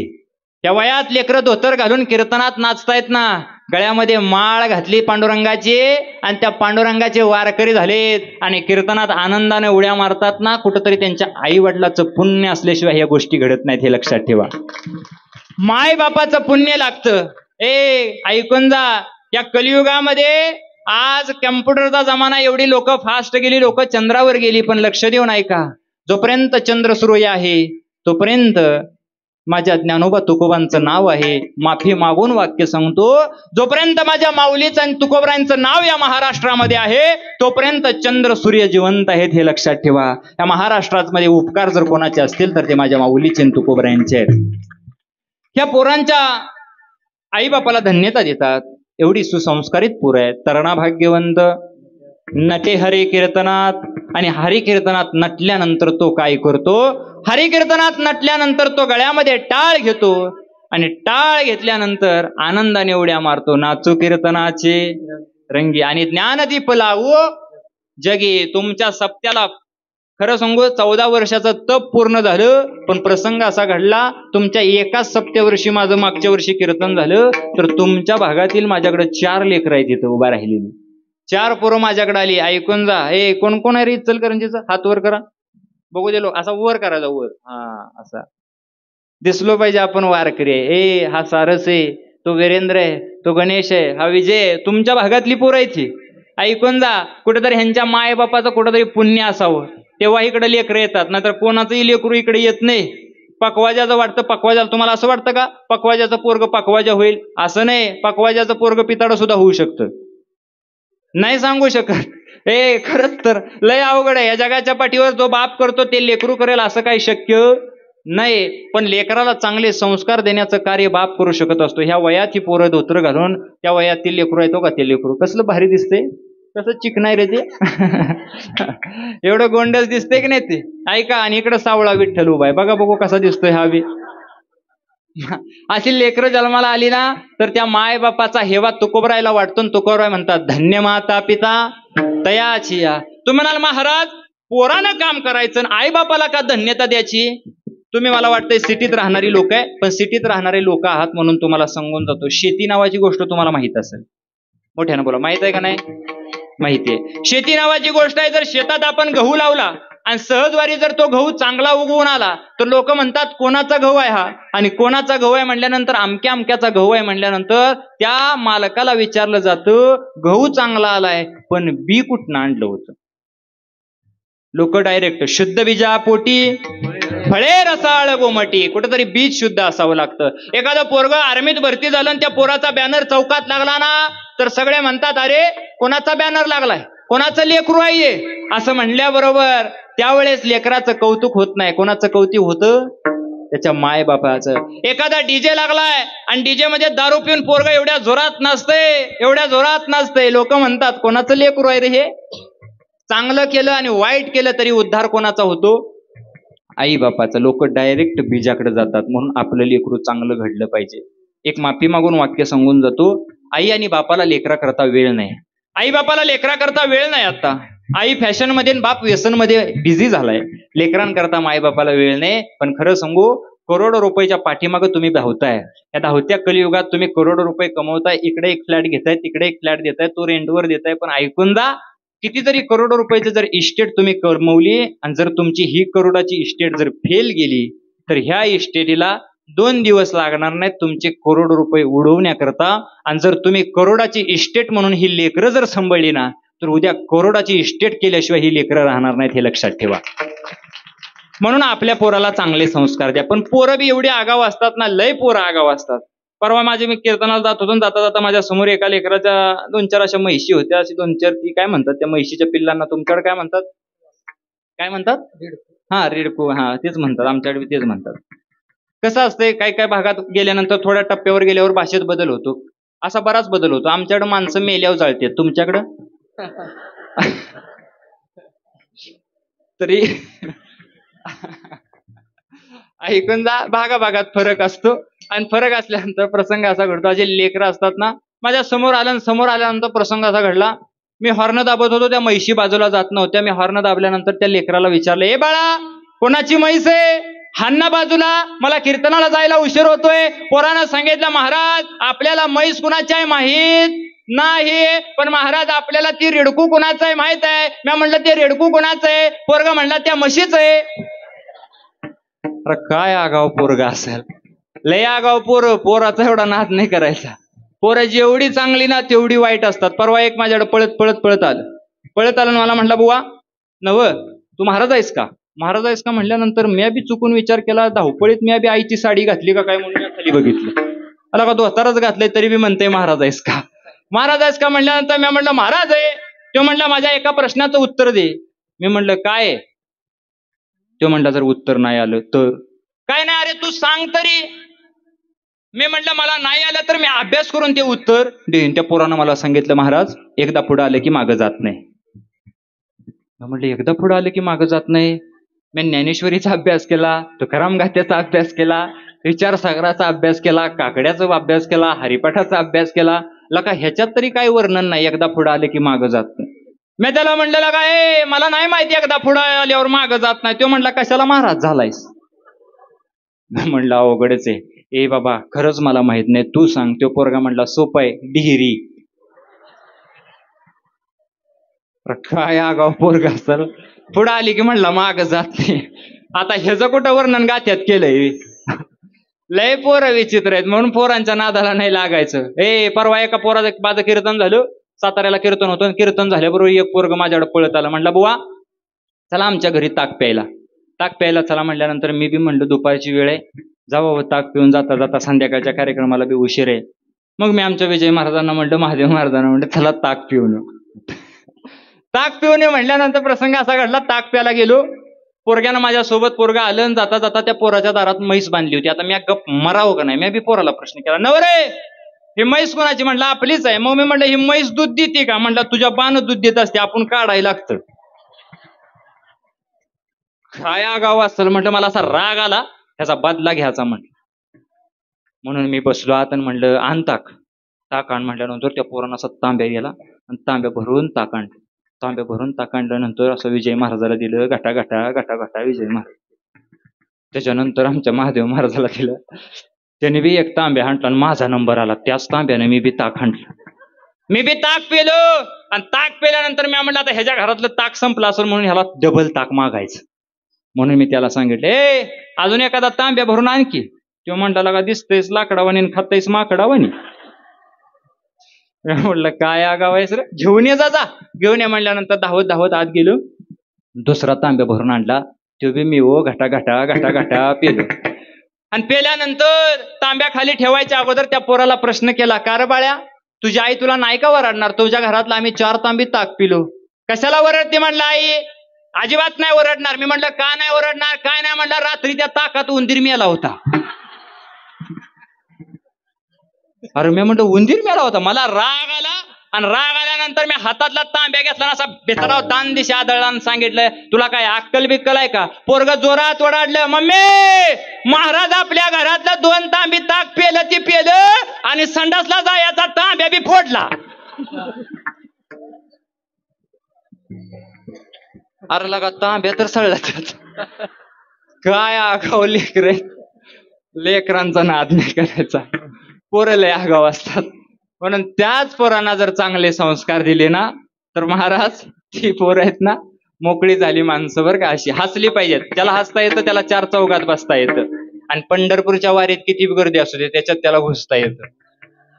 जी माणसं मोकळ्या मनानं हसतात ती प्युअर मनाची असतात आणि जी गालातल्या गालात असतात निव्वळ गद्दार असतात. हे लक्षात ठेवा. म्हणून हसलं पाहिजे माणसानं. एखाद्या कॅमेरामॅन जर तुमच्या समोर उभा राहिला तर तो तुम्हाला प्रश्न करतो एक काम करा काय करा क्या बात आहे स्माईल प्लीज. अर्ध्या क्षणाच्या स्माईलने जर तुमचा फोटो सुंदर येत असेल तर आयुष्यभर हसल्यानंतर तुमचं जीवन का नाही सुंदर होणार. म्हणून हसलं पाहिजे गड्या. हसत राहा. टाळ्या वाजवायच्या असल्या तर मोकळ्या अशा खाना वाजवायच्या आहे का. हसलंच पाहिजे. पण महाराज पोरं चांगली जन्माला आली पाहिजेत. तुम्ही बघता बघता वेळ तुमचा संपलाय तरी आम्हाला सोपा पर्याय सांगेना. जगद्गुरु तुकोबराय सांगतात पोरं चांगली जन्माला आली पाहिजेत ना. सोपा पर्याय आहे. कुठेही पोरं पाठवू नका. पोरं घरात तयार करता येतात. काय करू आम्ही. अभंगाचं 3रं चरण. गीता भागवत करी चित्रमन. गीता भागवत करी चित्रमन.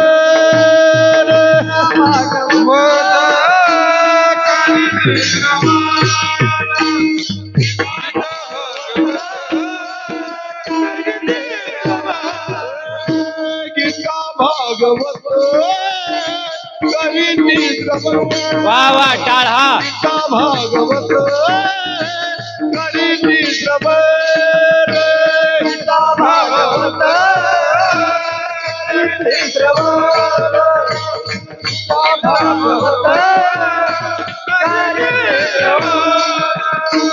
अखंड चिंतन विठोबा. अखंड चिंतन विठोबा. कुळी कन्या पुत्र होती जगाती. कुळी कन्या पुत्र होती जगाती. अखंड चिंतन विठोबा.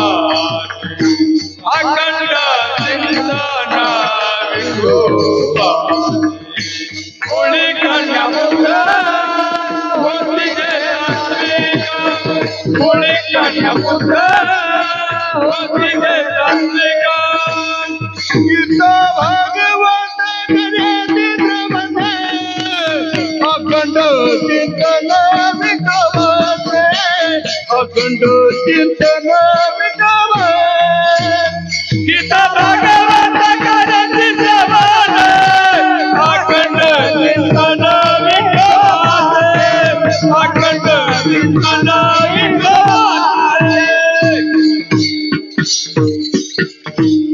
जगद्गुरु तुकोबरायांनी तुम्हा बसलेल्या मायबापांना पर्याय सांगितला. पोरं कशी तयार करायची. आवाज वाढवा थोडायचा.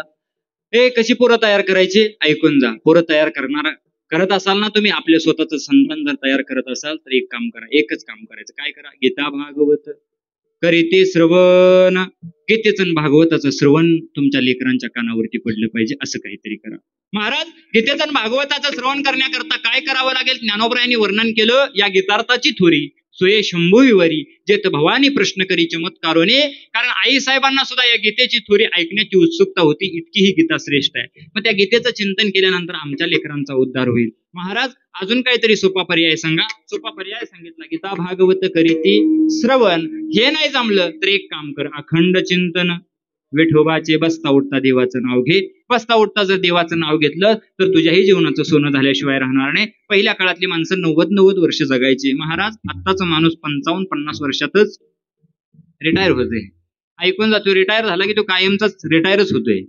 त्याला आयुष्य असं का? तर पहिल्या काळात आजी नामस्मरण करायची. पहिल्या काळात स्वयंपाक करत असताना आजी नामस्मरण करून करायची. आणि आत्ताच्या काळात आई स्वयंपाक करताना व्यवस्थित करत नाही. आता बसलेले तुम्हाला प्रश्न विचारून जातो, आई पहिल्या काळात भाकरी कशा करत होता तुम्ही? हा अगदी बरोबर आहे. कशा करायच्या तुम्ही? अशा जुन्यातल्या आज्या असतील ना, जुन्यातल्या ज्या असतील ना त्यांना माहिती आहे. पहिल्या काळात भाकरी त्याच्या हातावर करायच्या. आणि हातावर करत असताना त्यांच्या तोंडाला काही काम नव्हतं. आणि तोंडाला काम काय नव्हतं म्हणल्यानंतर त्या हाताला भाकरी करत असताना करता करता करता करता ह्या हातावनं भाकरी घेता घेता त्यांच्या तोंडातून शब्द बाहेर पडायचा. विठ्ठल विठ्ठल विठ्ठल विठ्ठल विठ्ठल असा शब्द बाहेर पडल्यानंतर ज्यावेळेस त्या पांडुरंगाचं नाव घेऊन तो स्वयंपाक करायचा ना, तो स्वयंपाक जेवण बनवत नव्हत्या. ते जेवण तयार झाल्यानंतर पांडुरंगाच्या नाव घेतल्यामुळं त्या जेवणाचा महाप्रसाद तयार होतो, हे लक्षात ठेवा. म्हणून जेवण करत असताना देवाचं नाव घेतलं पाहिजे. मग देवाचं नाव घेतो त्या. महाराज मग आता काय बदल झाला? काय नाही, भाकरी आता किचन कट्ट्यावर आली. आता बरोबर आहे ना? तुम्ही भाकरी करता का? आताच्या पोरेस नाही तर भाकरीचं मला नाही वाटत भाकरीचं म्हणून. ती भाकरी म्हणजे जुन्यातल्या काळातली भाकरी टमटमीत फुगायची, माहितीये का? भाकरी आता पहिली कशी अशी भाकरी तव्यावर टाकली कशी भाकरी फुगायची. आता काळ बदलला, आता भाकरी करणारी फुगायला लागली. भाकरी फुगायची बंद झाली ऐका. आणि अशी भाकरी वगैरे फुगायची. मग पहिल्या काळातली भाकरी होती, आताची भाकरी अशी किचन कट्ट्यावर. आणि किचन कट्ट्यावर आल्यावर नेमकं महाराज झालं तरी काय? काही नाही. काय झालं? मग आता भाकरी करण्याची एक विशिष्ट पद्धत आली. पद्धत क्रमांक 1, भाकरी करत असताना किचन कट्ट्यावर भाकरी करायला लागल्यानंतर एक हात असा असतो, तो हात त्या भाकरीवरती ठेवला जातो. बरोबर आहे का चुकीचं आहे? पटापट सांगा. ऐका, असा हात ठेवला जातो. बरोबर आहे? ऐ गडी, बरोबर आहे का? असा हात ठेवला जातो आणि भाकरीला गोल आकार येण्याकरता तो हात दुसरा हात इथं असा लावला जातो. बरोबर आहे का? आणि लावला जातो आणि ती अशी भाकरी फिरवली जाते. बरोबर आहे? आणि अशी भाकरी फिरवता फिरवता फिरवता त्या भाकरीला गोल आकार येतो. पण ती भाकरी अशी फिरवत असताना तिच्या डोक्यात एकच राग असतो, कधी फुटका मणी दिला नाही यानं. त्याच्या संसारासाठी मी इथपर्यंत आले, त्याच्या हातात देऊन घरादाराला सोडून आले, कधी सुद्धा ह्याचं चांगलं होणार नाही. आणि ती भाकरी करता करता म्हणते ह्याच्या संसाराचं वाटोळ हो दे, वाटोळ हो दे, वाटोळ हो दे, वाटोळ हो दे. ऐका, म्हणून संसार कधी सुखाचा होत नाही. ऐकून जा. मग बसता उठता जर देवाचं नाव घेतलं तर महाराज काय होईल आमच्या जीवनात? जळतील पापे जन्मांतरीचे. ऐकून जा. नामसंकीर्तन आणि जळतील पापे जन्मांतरीचे. अनेक जन्माचं पाप जळण्याची ताकद कशात आहे? देवाच्या नावात आहे. देवाचं नाव घेतल्यानंतर तुमच्या आयुष्यातली सुद्धा पाप जळून जातील. बसलेले जाळायचे तुमच्या आयुष्यातली पाप. ज्याला वाटतं आम्हालाही आमच्या जीवनातली पाप नष्ट करायची आहेत, ज्याला वाटतं देवाचे आपल्यावर उपकार आहेत, त्यांना वाटत असेल की पंढरीच्या पांडुरंगाचे उपकार आपल्यावर येत आहेत, त्यांना आपल्याला 2 हात दिले. ज्याला वाटतं असे उपकार आहेत ना, ज्यांना वाटतं देवाने आपल्याला 2 हात दिले ना, अखंड चिंतन विठोबाचे, त्या पांडुरंगाचं चिंतन त्या 2 हाताने करायचंय. सगळ्यांनी ज्याला हात आहे त्याने असे हात वर करायचे. क्या बात आहे. असं ज्याला दिलंय ना, ज्याला दिलंय हात त्याला वाटतंय असा हात दिलाय मला, आणि जी करणार नाही ना तिला शेजारणीची शपथ आहे. असं असे हात वर करायचे. क्या बात आहे. हात असे वर. क्या बात आहे. एकसारखे हात वर. हा असंच राहू द्या. क्या बात आहे. असंच राहू द्या. सचिन दादा कुठे आहे? चहा ठेवा, मी चहा घेऊन येतो. ऐकून जा. असे गोड हात वर करा. सगळ्यांनी मोठ्या प्रेमानं एकदा 2 मिनिटाकरती माझ्या विठुरायाचं भजन करायचं. सगळे करणार? सगळे तयार? क्या बात आहे. हा सुख सोहळा स्वर्गी नाही. तरुण पोरं असतील ना, त्यांनी काढा शूटिंग आणि करा महाराष्ट्रभर व्हायरल. हे इचलजी करंजी गावामध्ये त्या पांडुरंगाच्या रावळामध्ये भव्य दिव्य स्वरूपाचा सप्ताह बसतोय आणि त्या सप्त्यामध्ये तल्लीन झालेले आम्ही वारकरी. सगळ्यांनी मोठ्या प्रेमानं टाळकरी तयार. सगळे जोरात एकदा सगळ्यांनी भजन करायचं. विठोबा रखुमाय. क्या बात है. हा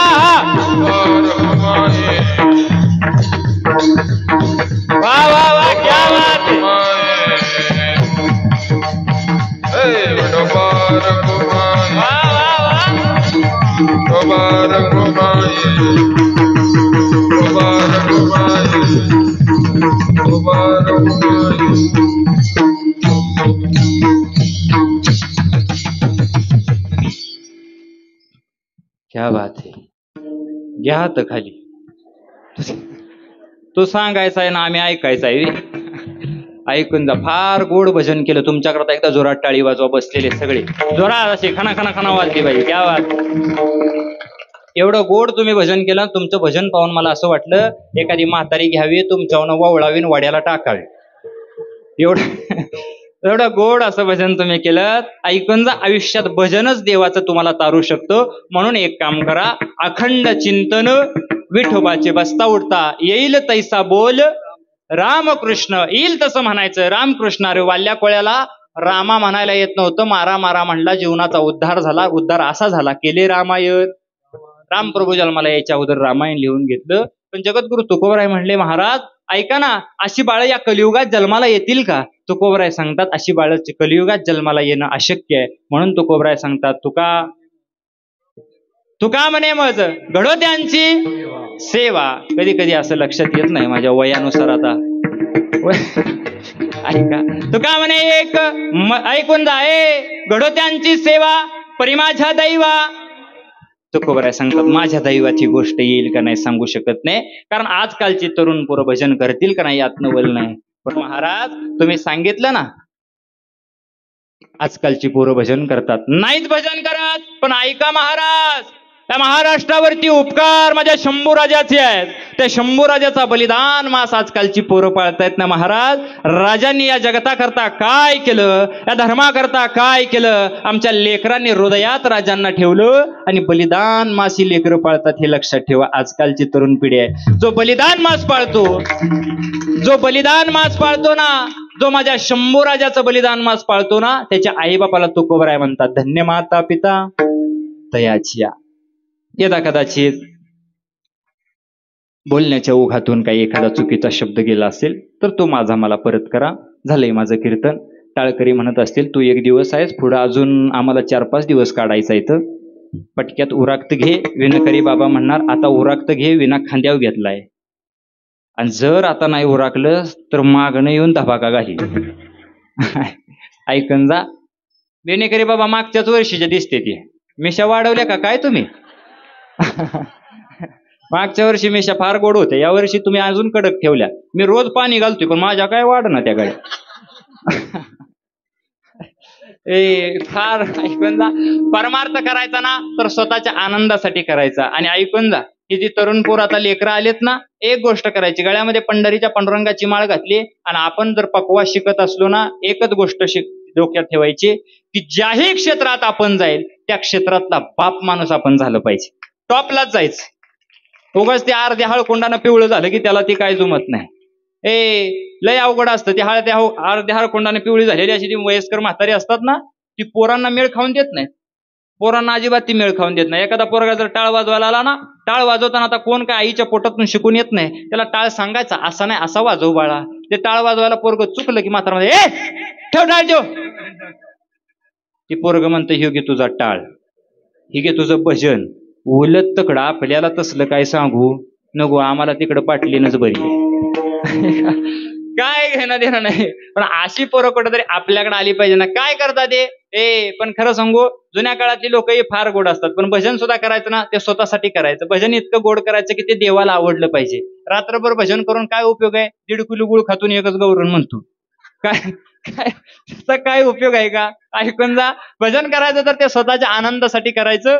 महाराष्ट्रभर फिरत असताना लोक मला म्हणतात महाराज महाराष्ट्रभर फिरत असताना तुम्ही आई वडिलाचा सांभाळ करा म्हणून सांगत असता. आई वडिलाचा सांभाळ करू आम्ही, पण खरं सांगू मायबाप सुद्धा त्या पात्रतेचे असायला पाहिजेत. आमच्या बापाचे पायच आम्हाला कधी सापडले नाहीत. आमचा बाप रोज पिऊन घराकडे येतो.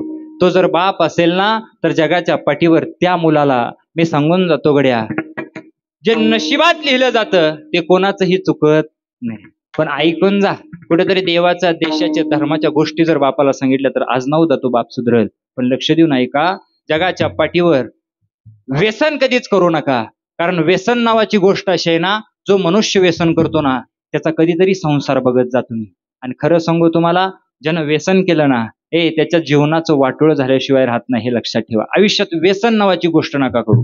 बस बाकी काय करायचं ते करा. आज शंभूराजाचं बलिदान मास पाळताना तुम्ही शंभूराजाच्या जवळ जा. शंभूराजाच्या प्रतिमेवरती खिशातल्या पुड्या काढा. आणि राजांच्या प्रतिमेच्या समोर अर्पण करा आणि सांगा, राज आजपासून व्यसनाला हात सुद्धा लावणार नाही. खरं बलिदान ते आहे. ऐकून जा, खरं बलिदान मास पाळणं म्हणजे ते आहे. उगाच छत्रपती शिवाजी महाराजांचं धर्मवीर शंभूराजांचं नाव घ्यायचं आणि नाही त्या गोष्टी करायच्या नाहीत. म्हणून झालं माझं कीर्तन. झालेलं कीर्तन रूपी सेवा तुम्हाला सर्व मायबापांच्या चरणावरती अर्पण करतो. आणि त्याचबरोबर इथपर्यंत येण्याचा योग आला. सर्वांचंच प्रेम माझ्यावरती फार आहे. आणि यदा कदाचित जर कोणाला वाटत असेल आपलाही मुलगा, आता तुम्ही हरिपाठ बघायला जी लोक होती ना त्यांना माहिती असा कसा देखणा हरिपाठ झाला, अशी ती गाणी बिनी आनंदात. भारी वाटलं नाही तुम्हाला? भारी वाटलं का? भारी वाटलं का? म्हणजे मी पुन्हा येणार होय. ऐकून जा, पांडुरंगाची जर कृपा अशीच राहिली तर येत राहीन गड्या तुमच्याकडं. मी खरं सांगू, मी कीर्तनाला अजिबात पैसे कमी घेत, खरंच घेत नाही घेत. मी महिन्यात 15-16 कीर्तन करतो, पण दाबून करतो. तसलं नाही उगाच ती ह्याच्यात जा त्याच्यात जा. लोक बी एवढी आगाव झाली. मी कीर्तन करायला सुरुवात केली, लोक पाकिटात 1000 बी घालणार, ती 500 घालायला, तेलाला 1000 गेलं माझं. लोक एवढी आगाव झाली म्हणून मी पैसे मागायला सुरुवात केली. चालू कीर्तन, लाईव्ह कीर्तन असलं तरी मी जाहीरपणे सांगत असतो, मी कीर्तनाचे पैसे घेतो. पण ऐकून जा, जर पैसे घेत असेल तर कधीतरी माझ्या धामणी नावाचं माझं गाव आहे, त्या गावाला कधी आलात ना तर या लेकरांच्यासाठी मी 4 मजली इमारत उभी केली आहे. कीर्तनाच्या पैशातून ती इमारत उभी आहे, हे लक्षात ठेवा. आणि ह्या लेकरांचा सांभाळ करतो ना तर फक्त आणि फक्त माझं एक स्वप्न आहे की माझा विद्यार्थी नाही महाराज झाला तरी चालेल, नाही पकवाजा झाला तरी चालेल, पण माझ्या वारकरी शिक्षण संस्थेतला मुलगा एक तरी लाल दिव्याच्या गाडीतनं आला पाहिजे. हे माझं स्वप्न आहे. आणि ते स्वप्न पूर्ण करण्याकरता माझ्या मुलांना स्वतंत्र अभ्यासाची सोय व्हावी, माझ्या मुलांना RCC इमारतीमध्ये राहता यावं, मस्त असे फॅन AC BC असं, मस्त बाथरूमला जरी पोरगं गेलं तर असं निवांत आत बसलं पाहिजे अभ्यास करत. ऐकून जा, असं मस्त नियोजनात अशी मी संस्था उभी केली.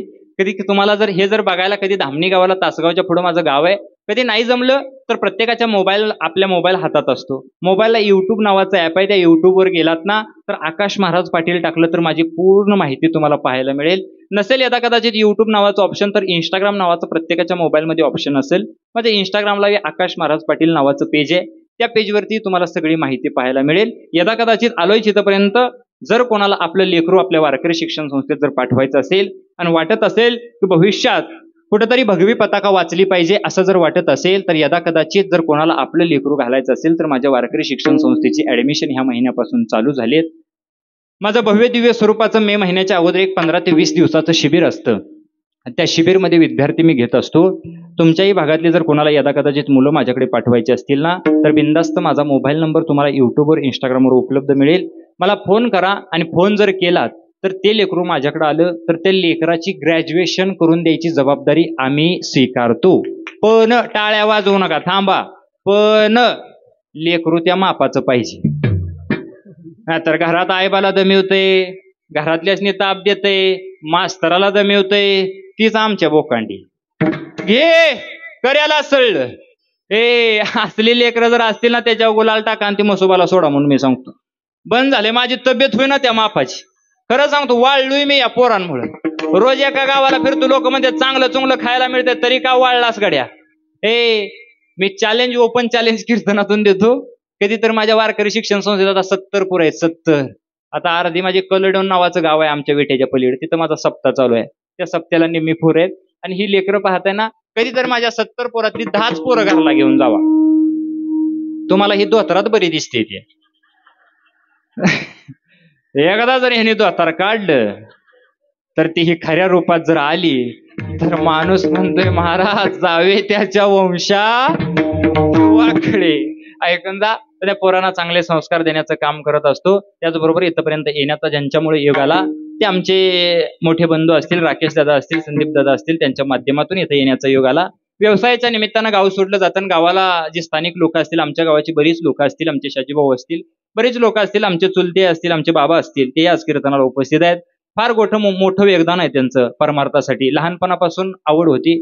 मी टाळ वाजवायला सुद्धा शिकलो नव्हतो तेव्हा मी कीर्तनाला जायचो. सप्ताह काय असतो मला माहित बी नव्हतं, तेव्हा मी जायचो. आणि तो आनंदच फार वेगळा होता. आणि कुठेतरी घराण्याची पुण्याई असावी, वाडवडिलांची पुण्याई असावी म्हणून हे क्षेत्र माझ्यासारख्या प्रामाराकडे आलं. आणि महाराष्ट्रामध्ये मोठेपणा सांगत नाही नारदाच्या गादीवर, महाराष्ट्रात असं एकही गाव नाही की जिथं आकाश महाराजाचं नाव नाही. मी उगाच मोठेपणा नाही सांगत, कारण कुठेही इंदोरीकर महाराजांपासून असो की महाराष्ट्रातला कुठलाही टॉपचा वक्ता असू दे, त्याला फक्त एवढं सांगायचं की धामणीची पोरं साथीला आहेत.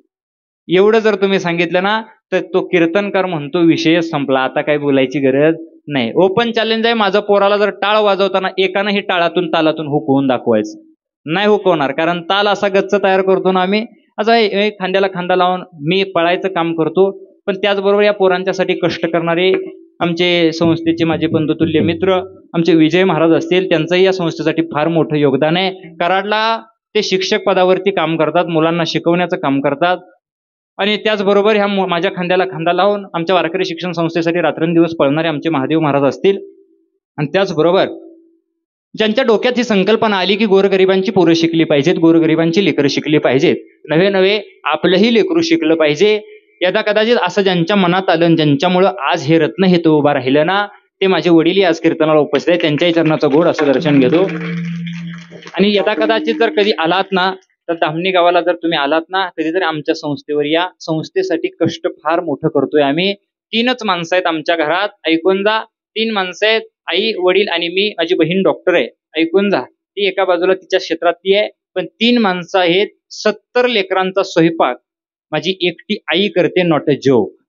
कोणालाच नाही पटायचं, कोणाला नाही पटणार. जे पालक आहेत ना माझ्या वारकरी शिक्षण संस्थेचे, त्यांना विचारा. सगळ्या लेकरांचा आई आणि माझे वडील. ज्यावेळेस मी कीर्तनाला बाहेर फिरतो, कीर्तनाला माझ्या सोबत कधीच येत नाहीत, पण ज्यावेळेस माझे वडील पाठीमागे सगळ्या संस्थेचा कारभार पाहतात. आणि पंढरीच्या पांडुरंगाची कृपा आमच्यावर अशीच राहावी. आणि तुम्हा मायबापांच्या चरणाचं गोड असं दर्शन घेतो, तुमच्या सर्व टाळकऱ्यांचं दर्शन घेतो. आलोच पुढल्या वर्षी तर ह्याच्यापेक्षा गोड असं चांगलं कीर्तन तुम्हाला सांगेन बाबा. तोपर्यंत तुम्ही दाढी काढू नका.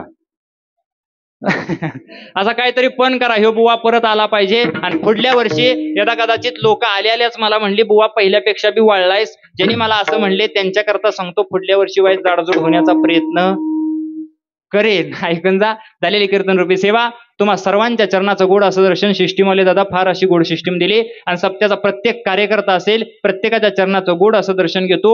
जो इथं सप्त्यामध्ये सतरंजा टाकतो, जो अन्नदान करतो, नवे नवे ज्यांचं कीर्तनाचं आजचं सौजन्य आहे त्यांचंही गोड असं दर्शन घेतो. कारण आजच्या कीर्तनाचे पैसे ह्या लेकरांच्या करता जाणार आहेत. यदा कदाचित तुम्ही आता मगाशी वारकरी शिक्षण संस्थेला हरिपाठाला काही बक्षिसं दिली, ती बक्षिसं या लेकरांकरता जाणार आहेत. तुम्ही म्हणाल महाराज लेकरांकरता बक्षीस जात असताना, लेकरांकडे बक्षीस जात असताना महाराज ते बक्षीस आम्ही देतोय, आमची पुण्याची गणना होईल का? ऐकून जा. जिथं कोण बघत नसताना तिथं जगाचा बाप बघत असतो, हे लक्षात ठेवा.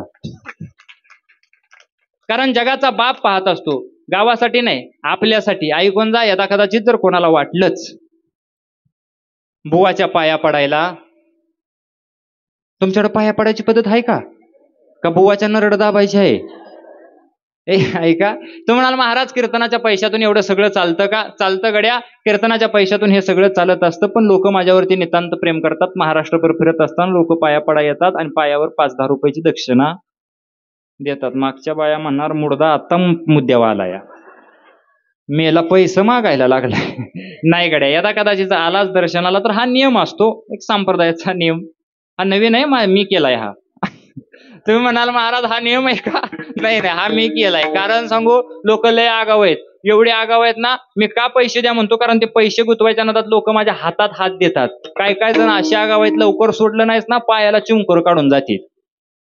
एवढे आगाव असतात. यदा कदाचित आलात ना कोणी, तू म्हणाल महाराज आम्हाला माहित नव्हतं, जर काल आम्हाला सूचना दिली असती, कालच्या महाराजाला आम्हाला सूचना दिली असती, उद्याच्या महाराजाच्या पायावरची 100-200 रुपयाची वर्गणी द्यावी लागते, महाराजाला पैसे द्यावं लागतात, असं जर आम्हाला वाटलं असतं, माहित असतं, तर आम्ही घरातनं पैसे घेऊन आलो असतो. आम्ही काय पैसे आणलं नाही. ते मी कोण म्हणलं मी पैसेच घेतो? मी कानातलं घेतो, नाकातलं घेतो, गळ्यातलं घेतो, पायातलं घेतो, सगळं गोळा करतो आणि निघून जातो. असं आहे का? नाही गड्या, असाच तुमचा आशीर्वाद माझ्यावरती राहावा एवढीच पंढरीच्या पांडुरंगाकडे मागणी करतो. वाणीला इथंच पूर्णविराम देतो. 2 मिनिटं संतांचं भजन होईल. ज्ञानेश्वर ज्ञानराज माऊली तुकाराम बसा, झालंय कीर्तन आपलं. असं ताट बसायचं. आणि ज्यांच्यामुळं मी खरंच जास्त आग्रह केला, मला आमच्या राकेश दादांनी आग्रह का केला, कारण तुमच्या परिसरातली आमची माघवारी असते. जय हनुमान पायी दिंडी सोहळा गेली 14 ते 15 वर्ष झालं आमचा सोहळा चालतो आणि त्या सोहळ्यातील या भागातील बरीचशीच वारकरी त्या सोहळ्यामध्ये सामील होतात आणि आमच्यासोबत 7-8 दिवस ते प्रवास करतात आणि त्यांच्या आनंदाकरता खरं मी इथं आलो. त्यांची सगळ्यांची इच्छा होती की महाराज तुम्ही यावं आणि इथंपर्यंत आलो. त्यांच्याही चरणाचं गोड असं दर्शन घेतो. ऐकून जा. आता झालंय माझं कीर्तन, झालायच 2 मिनिटं उशीर. सगळ्यांनी एकदा छत्रपती शिवाजीराजांची जोरात गर्जना करायची आणि कीर्तन बंद करायचे. हाय काही इच्छा आहे ना? सगळे असे ताट बसा. ताट क्या बात आहे. असे ताट बसा. हाताच्या मुठ्या आवळा. अशा असं हाताच्या मुठ्या आवळायच्या, अशा मांडीवर ठेवायच्या. मी हर हर महादेव म्हंटल की जोरात गर्जना करायची. करणार सगळे तयार? करणार का? त्याच्या अगोदर एकदा भजन करा. तुकाराम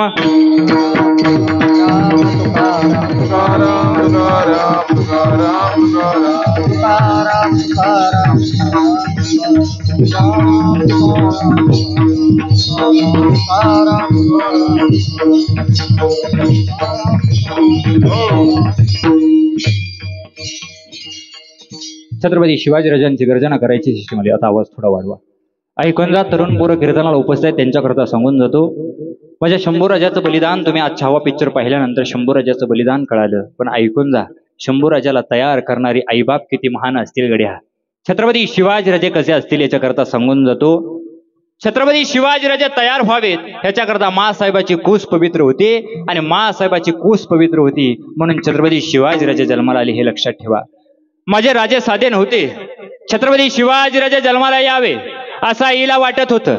पण ऐकून जा बसलेले, हाताच्या मोठ्या आवळान हर हर महादेवची गर्जना मोठ्या प्रेमानं सगळ्यांनी करायची. ऐका, छत्रपती शिवाजीराजे साधे नव्हते. राजे जन्माला येण्याकरता माँसाहेबांनी अनेक जन्माचं पुण्य केलं होतं. आया बहिणीचे आबरू लुटण्याकरता मुघल या महाराष्ट्रामध्ये आले आणि मुघल या महाराष्ट्रामध्ये आल्यानंतर मोगली अत्याचारानं या महाराष्ट्रामध्ये थैमान माजला होता आणि मोगली अत्याचारानं महाराष्ट्रामध्ये थैमान माजत असताना प्रसंग असा घडला. एका आईच्या लक्षात आलं या राष्ट्राला एका राजाची गरज आहे. एका आईला लक्षात आलं ह्या राष्ट्राला राजाची गरज आहे आणि तो राजा माझ्या पोटाला जन्माला आला पाहिजे. याच्याकरता आईनं त्या जगदंबे